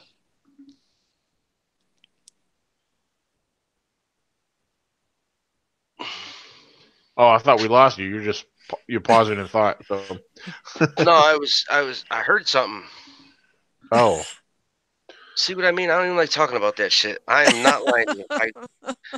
His I don't ghosts are coming out. Right, relax. It's okay. Dude, I don't want nothing to do with that shit. I am not. I'm not lying to you. Like, I had a really bad experience, and it fucked me up. But I don't know. Start hearing a song. No, start hearing a song playing behind you, Michael Jackson. You are not alone. I'm sorry. I like that song though. But anyway. No, but like I think when I talked to Steve about it, me and Coles had come to the determination that I had some paranormal activity that he had witnessed and helped me get through. And he didn't want to tie it completely to Bigfooting, but he said it stands to, how did he say it? It's kind of like he said this is the first time that I would have a Bigfooter that I know, has an interaction with Bigfoot who is having paranormal activity hinder him. So he kind of like said, that would be the first time. And I don't want to look at the paranormal side anymore. I just don't. I don't. I don't know.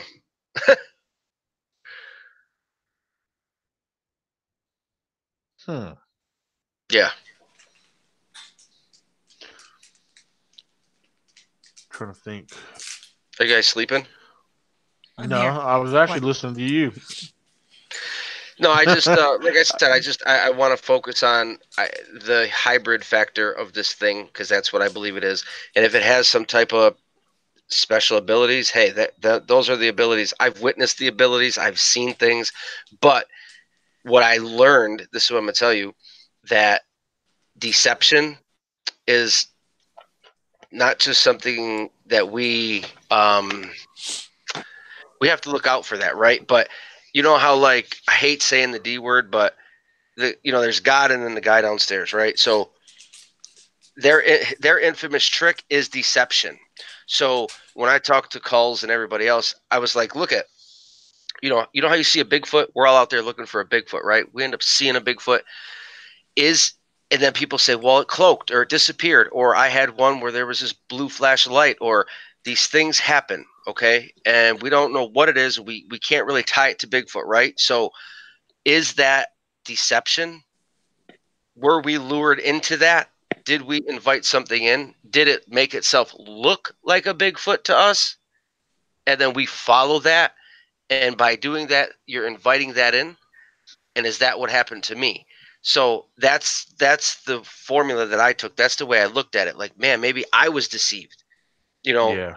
there was times where there was a few Bigfoot that I've seen or we've seen or we've caught on camera, but there's other times where we've seen them, but they look different, and it was really weird. There was this really weird thing going on with them, and I didn't want to look at it no more. I was just like, I'm not getting involved with that. I'm not gonna. After I had what happened to me, I said, look, I'm gonna try to focus on them, and if it starts to lead in the other direction, I don't want nothing to do with it. Yeah. Because I mean, every time you turn around, if you look at Facebook and YouTube and everywhere else, which I hate to do, I don't even like to do it anymore. I mean, there's so many circles and squat blurred tree trunks, and look at this. There's 42 Bigfoot on the power line, and what the fuck is going on? Like, I don't know. I don't know, but I think they have abilities. I'm almost certain of that, like the Indians speak of. Okay, like they can do things. I don't know if they can cloak. I mean, I know what I've seen, but was that a Bigfoot, or was I being deceived by something else? That's how I look at it. So, and people don't really think that way. They don't really. I don't know. When you're in the woods, the lines are blurred, especially when you're researching, because not only do you want it to be, but Yeah, I always looked at things with well, I've always agreed along the lines with what Nikki's always stated that anything paranormal versus Bigfoot, I always keep the two separated. I mean, because in my on my part, but just like Nikki does. However, I hear of a lot of different people sharing different experiences, seeing weird things out there, and I know a couple of people there. I yes, I do follow, but just for my own purposes, and so I watch and read their blogs and everything just to see what they put out there. Okay, I'll be honest with you. I'm a skeptic on certain things, but I do want to come to an understanding of what and it's part of a separate type of research that I'm doing. Because as a wildlife and Bigfoot researcher, I tend to branch off and like try to keep tabs on other topics as well. If to say, um, so when things do come about, I want to understand things because and the main thing is that we have to understand as far as being uh, open minded in this field is that just because we didn't experience it, we can't say it's not true. You know, and right. I won't so there's a discredit big anybody. I'm not going to discredit right. anybody, but there are things that seem so outlandish that you don't Yeah. even want to like pay attention to it. And that's where I'm saying, do they want the attention? Like you were saying earlier, I don't know. Do they really think they see something? I don't know. Do they have a mental disability? I don't know. You know, are they being deceived by something paranormal? I don't know. So there's so many things when people actually open up their mind and look into these things, you don't know, but you have no idea. I mean, I know what I experienced. So when I talked about it, did people think I was crazy? Probably. Yeah, we did. No, I'm Yeah. just kidding. You know, No, listen, Cuckoo, I like cuckoo. Not just joking. what Daniel was saying was that I always separated the paranormal from Bigfoot. I didn't want to believe the two were together, but I wholeheartedly believe we are looking for Bigfoot where the paranormal already is. hmm Okay. Especially everybody who's on that East Coast. I've said it before. That Civil War area, battle area where thousands of people died. It's haunted. It's definitely um, it's trigger area.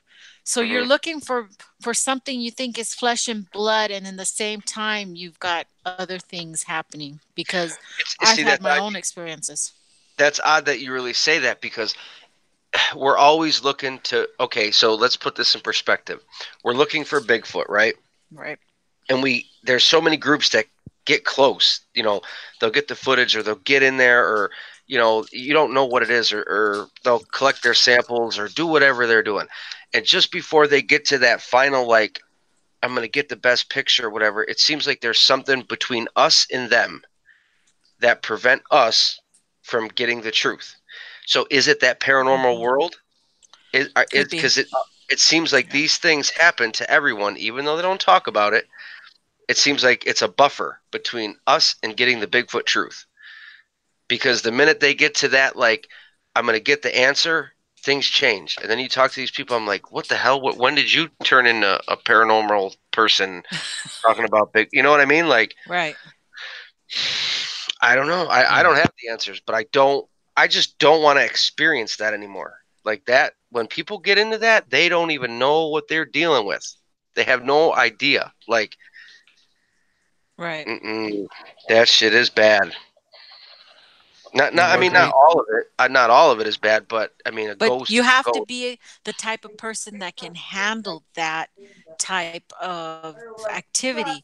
I mean, your mind, your heart, all this has to be in an area of understanding, because I Yeah, did not believe in any of this stuff till shit happened to me, and then that changed my whole perspective on stuff. I mean, I've had two paranormal things happen to me, and very long, years apart from each other, and it seems like it doesn't matter. It changes everything.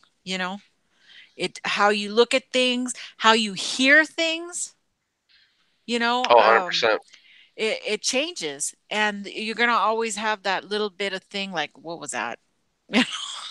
And your logical mind wants to tell you, well, yeah, that was an owl, that was this, that was a Hmm. creak in the wood, or the brushing of the leaves, or your logical mind wants to tell you it's a known thing, animal, rat, raccoon, squirrel, Oh yeah. whatever. And it's, I can see the battle, you know and I don't even go out at night anymore. There's no reason for me to be in the woods at night.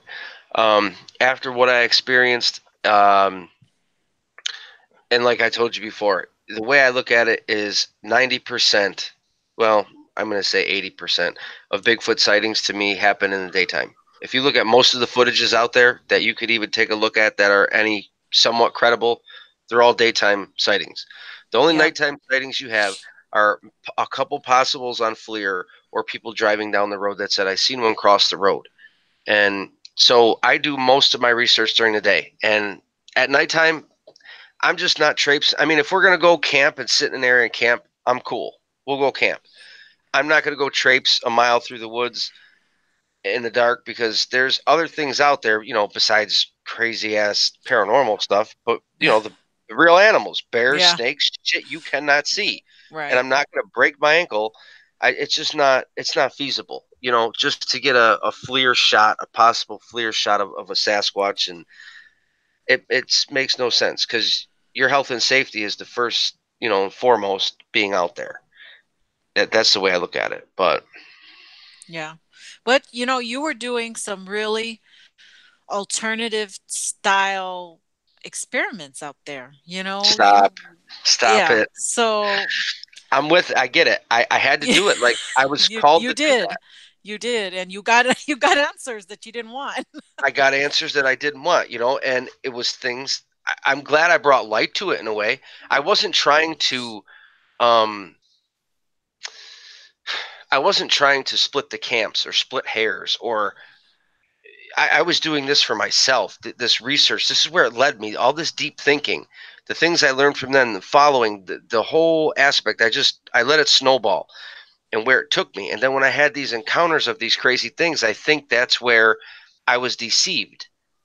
And like I said, could that one set?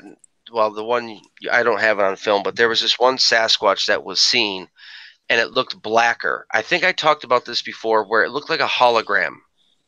It looked Hmm. different. It was darker when I seen it. And I'm wondering if that's what deceived me to my ears ringing. No.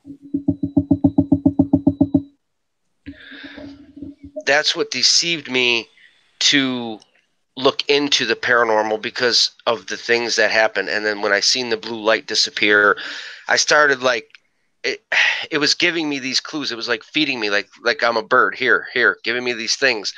And then like I just started going that way. How I came up with this magnetic experiment and crazy stuff, I don't know. And using EMF detectors, and it's just, I don't know. But like I said, after I talked with Coles and we figured things out, he said that this thing was probably tailing me for a while, because you heard what happened at the conference, right? I told you. Remind me real quick. What?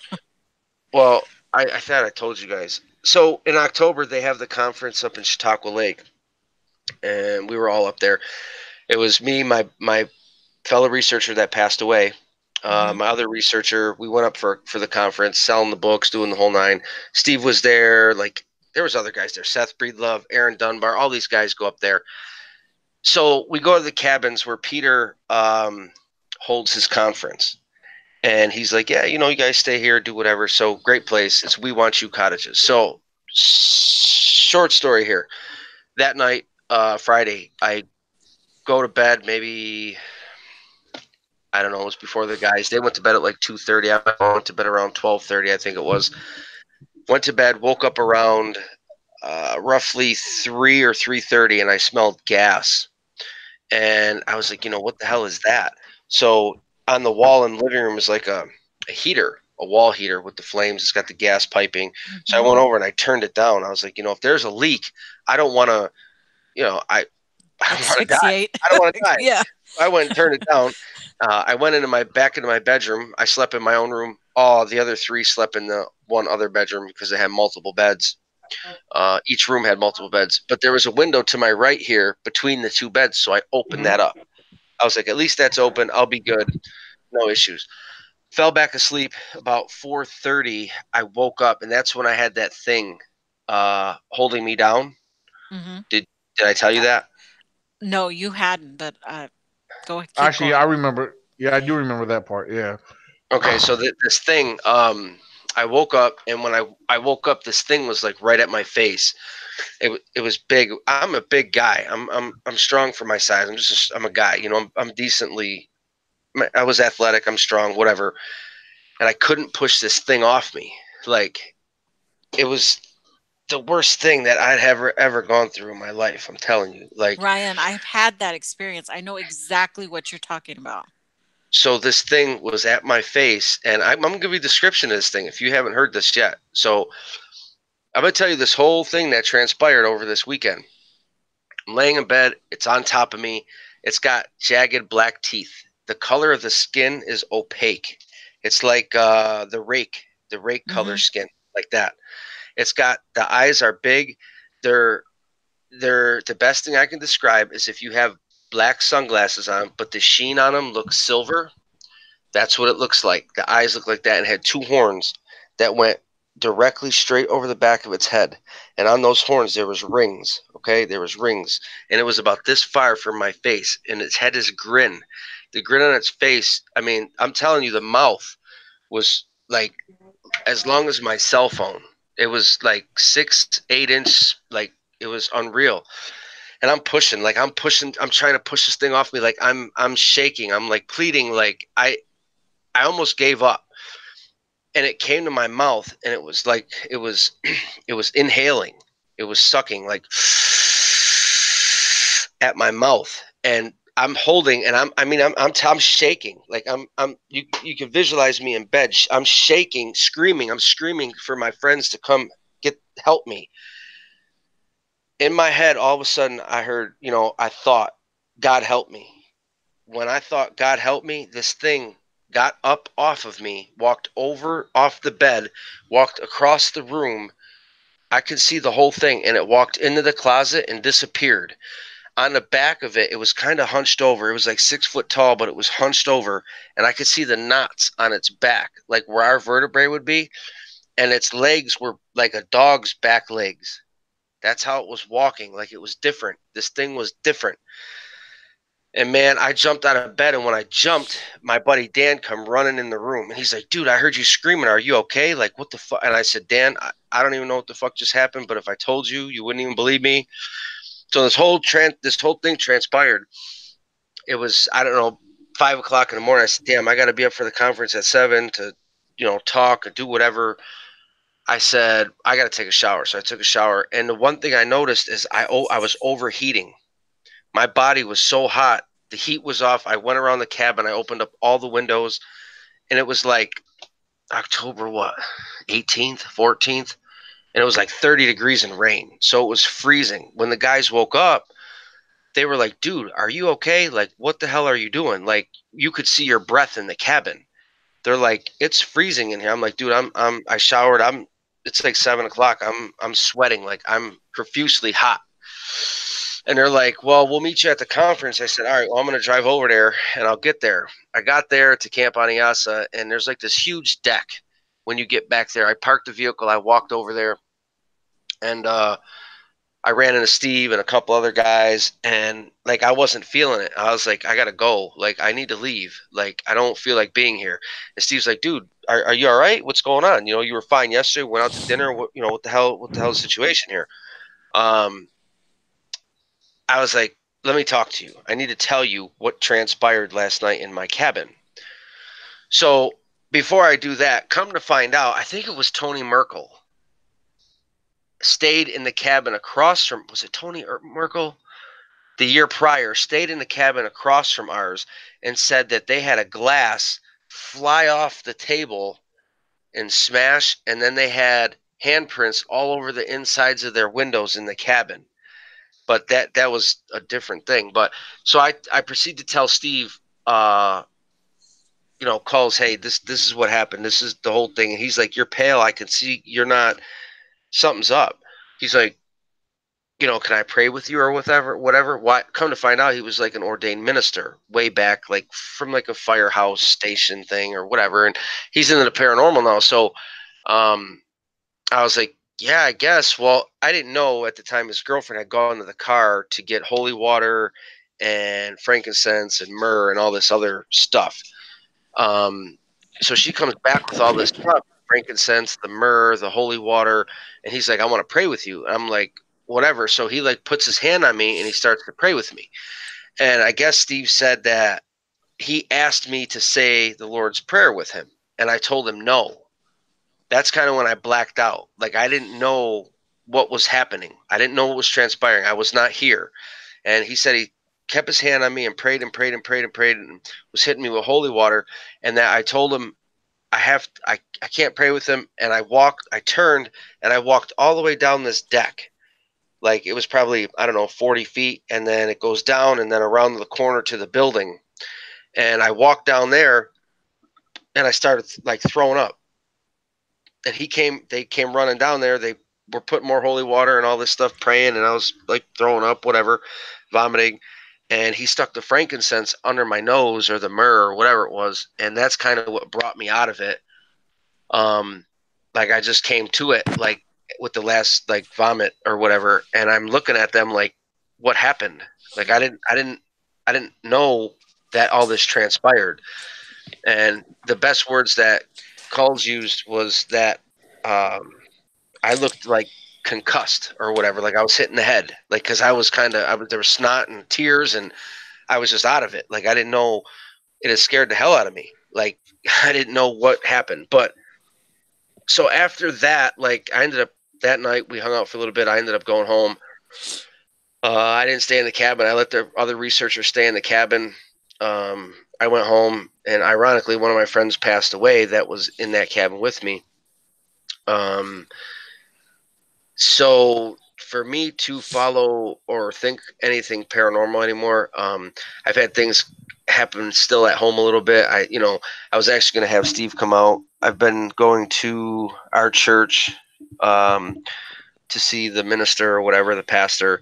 I even started going to counseling because my fiance's father passed away, and then like before that my best friend, and then my dad's like really sick like with this cancer thing. So I was like, can't even counseling can't hurt. So I'm trying to get everything in perspective and keep everything, but I'm still seeking help from the church because I wanted them to come pray at my house. And when I would pray with the priest would say, I could see that you're agitated. It was weird. Like I told the priest, which I'd never tell him anything like this, but I was like, it's easier for me to pray without you. And I told him that. Like when I'm around him praying, I get real like anxious and jittery, and I get like weird like thoughts, and weird shit happens.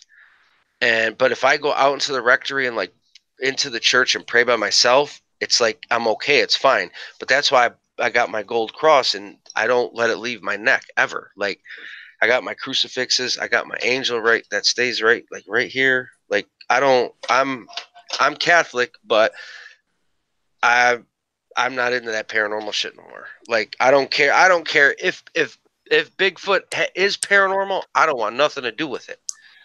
Like after what happened to me, and that you asked me last time I was on the show, you said you changed. That's why. That is why. 100%. Like it's not even a joke. Like it scared the shit out of me. I seen something from another whatever world, whatever that thing was. They gave a name to it, which was funny because Culls and his wife do this paranormal stuff, or his girlfriend at the time, whatever. They had gone to Niagara Falls last year and helped a girl with a infestation. And the thing that I explained, she said was the same thing that girl explained. And the symptoms that I was having, like with my stomach and stuff like that, this thing likes to cause. And she thought it, it's not cliche or nothing, but she says it's ironic that we're not 100 miles apart. And I was having some of the same issues, and they're there to help me out. So I don't know what the situation is. Are you out here? How about you, Jimmy? What would you have to say to Ryan here about all that, since you and Marcella know a lot about that type of, I don't know, what would you call it? It was a complete, it took him over. It sounds like to me he's had some type of spirit, whether it's demonic or has ill intent, trying to attach itself to him. Yeah. Ryan, do you seek? How many folks have actually tried to help you out with that?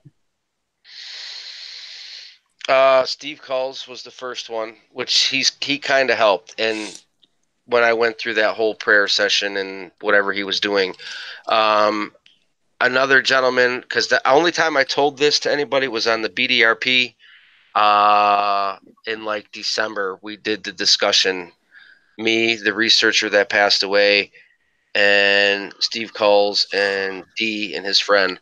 But his friend reached out to me and would pray for me and talk to me. I tried to get our priest to come out. My Catholic priest, said no. He's seen how I got agitated when we prayed. It was really weird. Like I feel better now. Like things are getting better, and that's why I'm like, feel like I'm parting the sea. But I just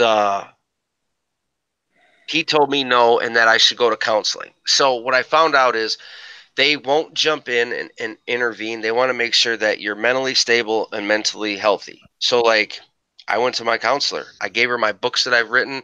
I've had a couple of my researchers come in.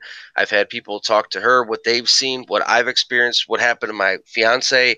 Like there were times where after this happened, my fiance was getting tapped on her shoulder, woken up, There was times where she's seen things in my house, and I don't like to blur the lines, but something deceived me along the way, or maybe when I did those magnetic experiments out in the woods, because I don't know what type of ground that was it Indian burial? I don't know. I have no idea. No clue. But this thing, like I said, it tried to, like he said, attach itself to me or do something.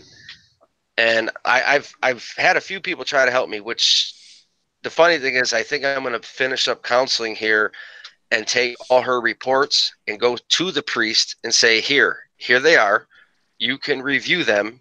And if you're ready to help me, I would appreciate that, because he wouldn't even come to my house and pray. He Like, wouldn't do a cleansing of your own home? he wouldn't come and bless my house. Like, it was really fucking weird, man. Like, I don't know if he could see something attached to me or what, but like, it was really weird. Like, because I explained what I seen to him. I explained what happened to me and what I seen. He gave me no answers. Like, I was so frustrated. Like, and I've been frustrated. Like, I'm pissed. Like, the Catholic Church I grew up in, like, wasn't there to help me. Like, it's really fucked up. Excuse my language, but I don't know. That is And weird that they wouldn't help you out or anything like that. That doesn't seem right, because the research that we do, I mean, especially if there's children involved or mentally unstable people, we try to get out and help folks while doing that type of thing. And but the advice that I can give you, one, keep negativity out of your life. 100%. Stay away from negative people. Just try not to get involved in drama and things like that. That's one thing that will help you out. And I just can't get over though that your priest wouldn't even help you out. I mean, it's just that's not right. You need to find somebody to do a full cleansing on you and the house. Yes, I know, that would. but I don't want to just use somebody. Do it yourself. Have you done it? Have you tried to do it yourself? I'm not going to do that, because there's things, if something is attached to me, it ain't going to work. You know what I'm saying? So True. So it's kind of like I'm looking for somebody to help me do this, but I'm from a Catholic background or a Christian background, and that's what I would like, a type of priest to do this. I don't want no Joe Schmo off the street just coming to my house, blessing me, blessing my. Who knows what they opened? Who knows what they did? Who knows if they did anything right? At least a priest has to follow a certain ordained rule. Like in a situation with Culls, I didn't have a choice. When he started to pray with me, I blacked out. Uh-huh. I didn't know. I didn't know what was happening. Like, and then I'm throwing up on the side of a building, like, whatever. And then he just looked at me and he held me against the building, like, after he got done what he was doing. And he's like, "Are you all right?" And I'm like, "I don't even know what the fuck just happened." Like, he's like, I'm like, "Towels. I need towels." Like, I was sweating. I had snot and crying. And so they said basically that something not fully like possessed me, but they would call it like oppression. And it had to be really strong to do what it did that fast. Like, like, boom. But the one thing I got from this thing, okay, in my head was, "I finally got you." That's what I heard. And when I heard that is when I prayed to God. I said, "God, help me. Jesus, help me. Help me." And that's when it got off me. Like, so do I feel like it was trying to take something from me or put something in me? I don't know, but it was sucking at my mouth. I don't know what that means. I don't know. I wish there was people out there that I could talk to about this, but I don't know. It feels like, how do I say this? It felt like it took something from me, whether it be energy or whatever, or put some of its shit in me, but it was like sucking. It was like I can visualize this thing. Like fuck. I don't know. I don't know. But that's what happened, and that's why I won't look at the paranormal. Like, people say, keep your mind open. That's what I did. Do these experiments. That's what I did. Because you got to take precautions when you do stuff like that. You just can't like throw stuff out there, because a lot of folks, if you don't know what you're doing, you're going to open things up that is going to be bad for you. Oh, and that could have, it could have been possibility the type of experiments you were doing. Like you said, it could be connected to the ground itself. It could be a spirit that's there, because you never know these days whether you're going to get on burial grounds or those type of places like that. So, but dude, I'm here anytime you need to talk about this stuff. My partner, we do on a regular basis. We do paranormal research. That's what we do. I'm into cryptids also. Anytime you need to talk about this, we'll keep it between us. Any way that we can help, come up. and see you. Um, Anything that you need, man, I'm there. Just let me know. Just let Yeah. Daniel know, and he'll contact me. And No, I but appreciate it. Like, I don't know where to go, where to turn, really. Like, this thing, I don't even like talking about it because I don't want to get recognition or anything, but I haven't had no issues in a little bit. Like, things have been okay, you know? But, so, here's something weird. Like, I've been having, like, stomach issues, right? Lately, like, problems. And the doctors can't find shit wrong.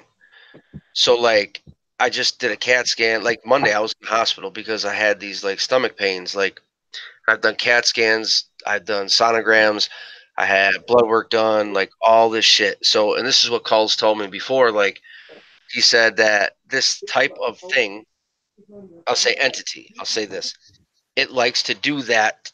It affects your stomach region. Other ones affect certain things. And I'm like, well, okay. Well, the other day I had like, I went to the hospital. They couldn't find out wrong. He's like, but we did find like blood in your urine, like trace blood in your urine. I'm like, why? He's like, I don't know. I can't find a kidney stone. I can't find none. So Monday I have to go to a urologist. So like what I'm doing is I'm doing a psychological aspect, and now I'm doing this medical aspect. And when they can't find shit wrong, that's when I'm like gonna say to the priest, look at, I did every avenue that I can do. So I would like your help before this gets any worse. You know what I'm saying? So like I'm going for so many tests, like a HIDA scan, like they're checking my gallbladder, checking this, they're checking my kidney, they're checking all this shit. Like they found nothing yet so far. I got more tests, but like something, I think the way I feel, I think something is affecting me, like my health. You know what I'm saying? It yeah, fucks. It. Sorry about my language, but it fucks me up because my best friend that was in the cabin with me died. Like I don't know, what, 2 months later? Like, dude, it's been a January and February have been crazy, and then it's just been a lot to deal with. So I don't know. Like I need, like I said, I'd like to have a pastor come out because I don't like you do paranormal research. I don't feel that research needs to be done. Like you know what I'm saying? I know what's there. I know what it. I don't know what it is, but I know it's bad. I take a And different approach to this too. I mean, I myself am a Christian. I come from a good church. I'm not Catholic, but we believe in prayer. Prayer is strong, and you yourself, you need to pray as much as you can. mhm, When you feel like you need to pray, it I pray really, every really day. helps. It really helps. I mean, when you call on God, there's power in Jesus' name. I mean, Oh, and 100%. that will help you out more than anything. Um, and more advice to you is to be very picky about who you what type of preacher you contact, what type of priest. You might want to try to do a little bit of some investigative work there yourself because you don't want someone coming in off the street and just saying, "Hey, I'm a priest. I'll pray for you or I'll help you out." Right, Make right. sure That's it make sure it's an actual priest. mhm. And I wish you the best of luck, dude. I hate to hear this that you're have to go through this, but I have been on a lot of cases where folks are experiencing the same things that you are and have experienced the same things that you have. Mhm. And it's scary. I mean, It's not fun, man. It's yeah, like I thought Bigfoot was like it. It did change my life. Bigfooting, seeing a Bigfoot, going through the cryptid thing, learning what is actually out there, seeing things, and but this is like this can kill you. Like yeah, this thing, like these things, people have no idea about. Like man, like oh, God. It's not even, and people just walk around like it's cool. Like that's why I understand you're a paranormal researcher. Like, but to me, I it's not kosher to me because I know what I experienced, and when people really experience these things, man, I pray for him because I pray for myself all the time, bro. Like, it's not even. I know It's where you're not even. coming from. I've tried my best to help out, and there has been one case that I know of that I couldn't actually help the person out. I had to give it over to a priest, and as far as I know, they couldn't help out because a lot of it goes back to the person too. So if you're open to having a priest come in and you can get someone to come in and help you, that Right. that's about the only thing that's going to help. Yeah, I mean, I'm open to it. You know what I mean? Like, um, I am. So maybe we'll keep in touch, or whatever that is. Yeah. Tell you what, Ryan, I know on the live chat, just why a lot of people concerned also, but by you sharing your experience, and it's I think it actually I don't know, a lot of people actually, I know the sound, they actually were very fascinating by hearing all this. It's a different twist on what we normally discuss. Um, Yeah. but at the same time, again, they were, they're very concerned. A lot of people saying they're praying for you and they're going to pray for you, and that's very encouraging to hear that as well. I completely Um, appreciate it because the more prayers you get, that's what you need. You know what I mean? Like, I never thought Yeah. anything like that would happen to me, and it did. So oh I don't yeah. know. Um, well, we're gonna go ahead and get ready to end here very soon. One, my daughter was trying to get my attention. She wanted to watch a movie before we have to go to bed because I gotta get up and take her to work in the morning. But I do Cool. want to. I mean, this has been actually very great. Like I said, it's been a different change of subject. We started off with Bigfoot, and then we got into sharing, discussing, and talking about your experience. And I know we've talked about it before, but actually, the way it kind of got brought in, it was actually pretty good. Um, so we for those who know, everybody here, I think we've got our average, our regular listeners. That tune in. And in the beginning, I try to give everybody a shout out, but we've had several more come in since then. I think we picked up a couple new people I saw in here today. One was in here for a short period. His name was Rock Hounding something, which was cool. And so yeah, if you guys have not done so, feel free to give this podcast a like and share it around too. Share it in your groups where you feel that it. Um, if you're a part of paranormal groups, definitely share this in there because maybe there's somebody out there that connect with Ryan. And if you want to connect with Ryan or anyone on the panel, I shared their Facebook links in the live chat. If you guys paid attention to what I posted in the live chat, I shared links directly to each individual. So one to Jimmy, Ryan, and Nikki. So the links are in the live chat, so you guys can find them and connect with them on Facebook if you're not already on there. Um, and let's see. And don't forget, June 29th, Waynesboro, Virginia. The ECBRO's annual Virginia Bigfoot Conference is happening. I also shared a link to our official Facebook event page as well. And it's not too late. If you look in the description of this live stream, become a sponsor if you donate $100 directly. So far, we have Rick Wells, D. Sims, Lady of the Woods, and Frank Lambert. And there is another one. I have that I got to remember, or maybe Bigfoot Tony. Actually, I'm not sure. Because Frank Lambert donated for each of them, which is awesome. And all their names will be added to our event T-shirt and everything else. So anybody that wants to become a sponsor, you'll get your name promoted and added to our event T-shirt. So, and with that being said, let's go across the panel. And looking at my panel from left to right, let me get back on that page because I'm on the live chat. We got Jimmy. We'll start with Jimmy for any last minute words or anything that you guys want to throw out there. How about it, Jimmy? Guys, if anybody has any type of paranormal thing going on and you need help, be sure to contact me. If I can't get to you guys, I will send somebody your way. I know so many people in the paranormal field also that I will send somebody to help you out. But don't forget, we have June the 8th, we have our Heart of Kentucky CryptoCon coming up, and Daniel's going to be speaking at it this year. So you guys have got to come out and see him there too. But that, and we have tomorrow night, guys. What if it's all true? Talkshoe.com, 9 p.m. Eastern. Come on, have some fun, call in, and appreciate it, Dan. Awesome, very good. All right, Nikki, you're next on the panel. You can get in touch with me through Bigfoot Weekly on the Facebook groups, and I'd be happy to have you. We have a lot of great people on there. I'm one of them, but I thought I kicked you out last week.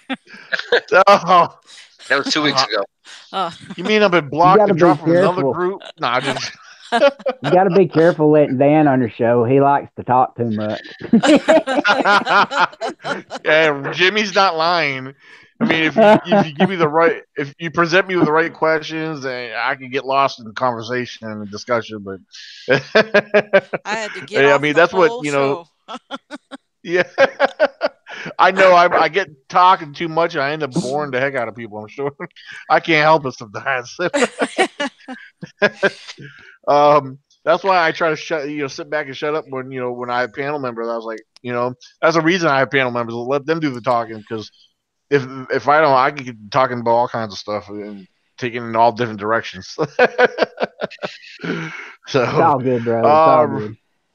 Well, thank you, Jimmy. What about you, Ryan? What you got? You want to throw anything out there? Nope, just Western New York Bigfoot on YouTube. They can pick up either the books on Amazon, the Bigfoot Report, or what the hell's the other one I wrote? Alien something. My mind is like so lost right now after what we talked about. Yeah, they can connect with me, but I do want to talk with Jimmy sooner than later, and see if he's got anybody that he knows up in this area. I'll get up with you, dude. Thanks. No problem, brother. Hold on. Real quick. Mid Luna said, "Am I in the group?" I forget, Daniel. I'm not sure what group they're referring to. Let me. Whose group? We all got a group. Everybody's got a group. Yeah. I tell you what, if you because I know Mid Luna on the live chat wanted to connect with Ryan. I'll reshare Ryan's Facebook page real quick. Hold on, I gotta copy and paste the link again real quick. Hold on. It probably means your group. Whose group?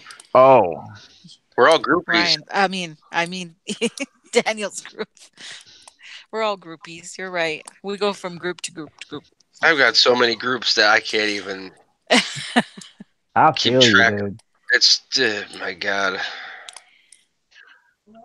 All right, right there. I just posted the link to if you want to connect with Ryan Reed on here, talk further about his experience or anything. But yeah, right there, I just posted his link. So I know you posted my personal Facebook. I don't talk Bigfoot on my personal Facebook page, guys. Sorry. Oh. You got to get in touch with me through Bigfoot Weekly. I'll make you my friend, but I have to talk to you first. Gosh. You can't friend everybody. I can't, Tell you what. I've had some people on there that scared me. At least you don't get the racist guys talking about Jews and stuff on your show. Yeah, that one's really crazy, and he keeps showing up. Watch, tomorrow night he'll be on that show again. Oh yeah, no doubt. Is Daniel sleeping? No, I'm trying to find. I'm gonna put what are you gonna do? Group in there. Oh, he's trying to put Bigfoot Weekly on there. Oh my Lord. Oh man. Okay. Baltimore just let us know since we're over, he can't make it on tonight. So. Oh yeah, matter of fact, our guest tomorrow night will be Baltimore on the show. So. Cool. Yeah. Now there we go. everybody tune in. You'll get a chance to ask Baltimore questions. You'll be able to call in and ask him questions. Just everybody remember, please be polite when you ask these questions because you will be live on air. So I'll So be in the chat room. I'm not gonna do the whole call in so that you can have room for people on there. hey, but we like it yeah, when you guys call in though. It's fun. It's always fun when folks come on and things and just Yeah. share experiences and with Yeah, us. it's It's cool. well, uh, Marcella, man, she's got so many great stories and she's always like she's so tough. She could knock those She's a spirits right out of crackerjack. you, Ryan. Who's that? Marcella Chadwick. She will take whatever's inside of you and she will take it out of you. Oh yeah. And she will beat it up. Well, tell her to call me. Yeah. oh crap! I pushed the wrong thing. Here you That's go. what I want. I never did a show. It takes so long to end because Daniel has to do everything. He ended the show Just like say, 12 minutes ago. Daniel, say thanks everybody. Good night. I'm not ready to say goodnight yet. I have to post one more link. You're the one One that more. said you wanna watch a movie. I know, but the movie can wait. It hasn't started yet. It's a DVD. Oh God. Here he goes. Okay, well, there's a link in there that connects you to Nikki's group, and right here, there. Want to connect into the ECBRO group? There's my link to the ECBRO group. So right above that is Nikki's group, Bigfoot Weekly. What? Where? I don't see mine. Oh, there It's it is. on there. Yeah. so there you go. There's gosh. connect. All right. Connect. Hey, we got more likes. All right. Hey, we had really good chats going on. Mid Luna and gosh, now I've already forgotten. Cynthia Reiser had a lot of good questions. Now on keep there. in mind, I will make this mention because a lot of people, a lot of you guys on live chat, you guys have different names than what your Facebook names are. So you have to let me know who you are. Yeah, I can't remember that. No way. Yeah. Yeah. There's certain ones I know for it's different. Like Cynthia, that's her real name. And I get she uses that on messages Facebook. Like, this is Timber Bob. Who? Who? Oh, Larry. I'm like, oh, all right. I mean, that's how it was with Alex Bob. Yeah, whatever. I was like, what is his real name? What, Alex Bob? Alex? Alexander. What? His name's Alexander Robert something. I don't know. I forget. But. Yeah. Bob I was all confused.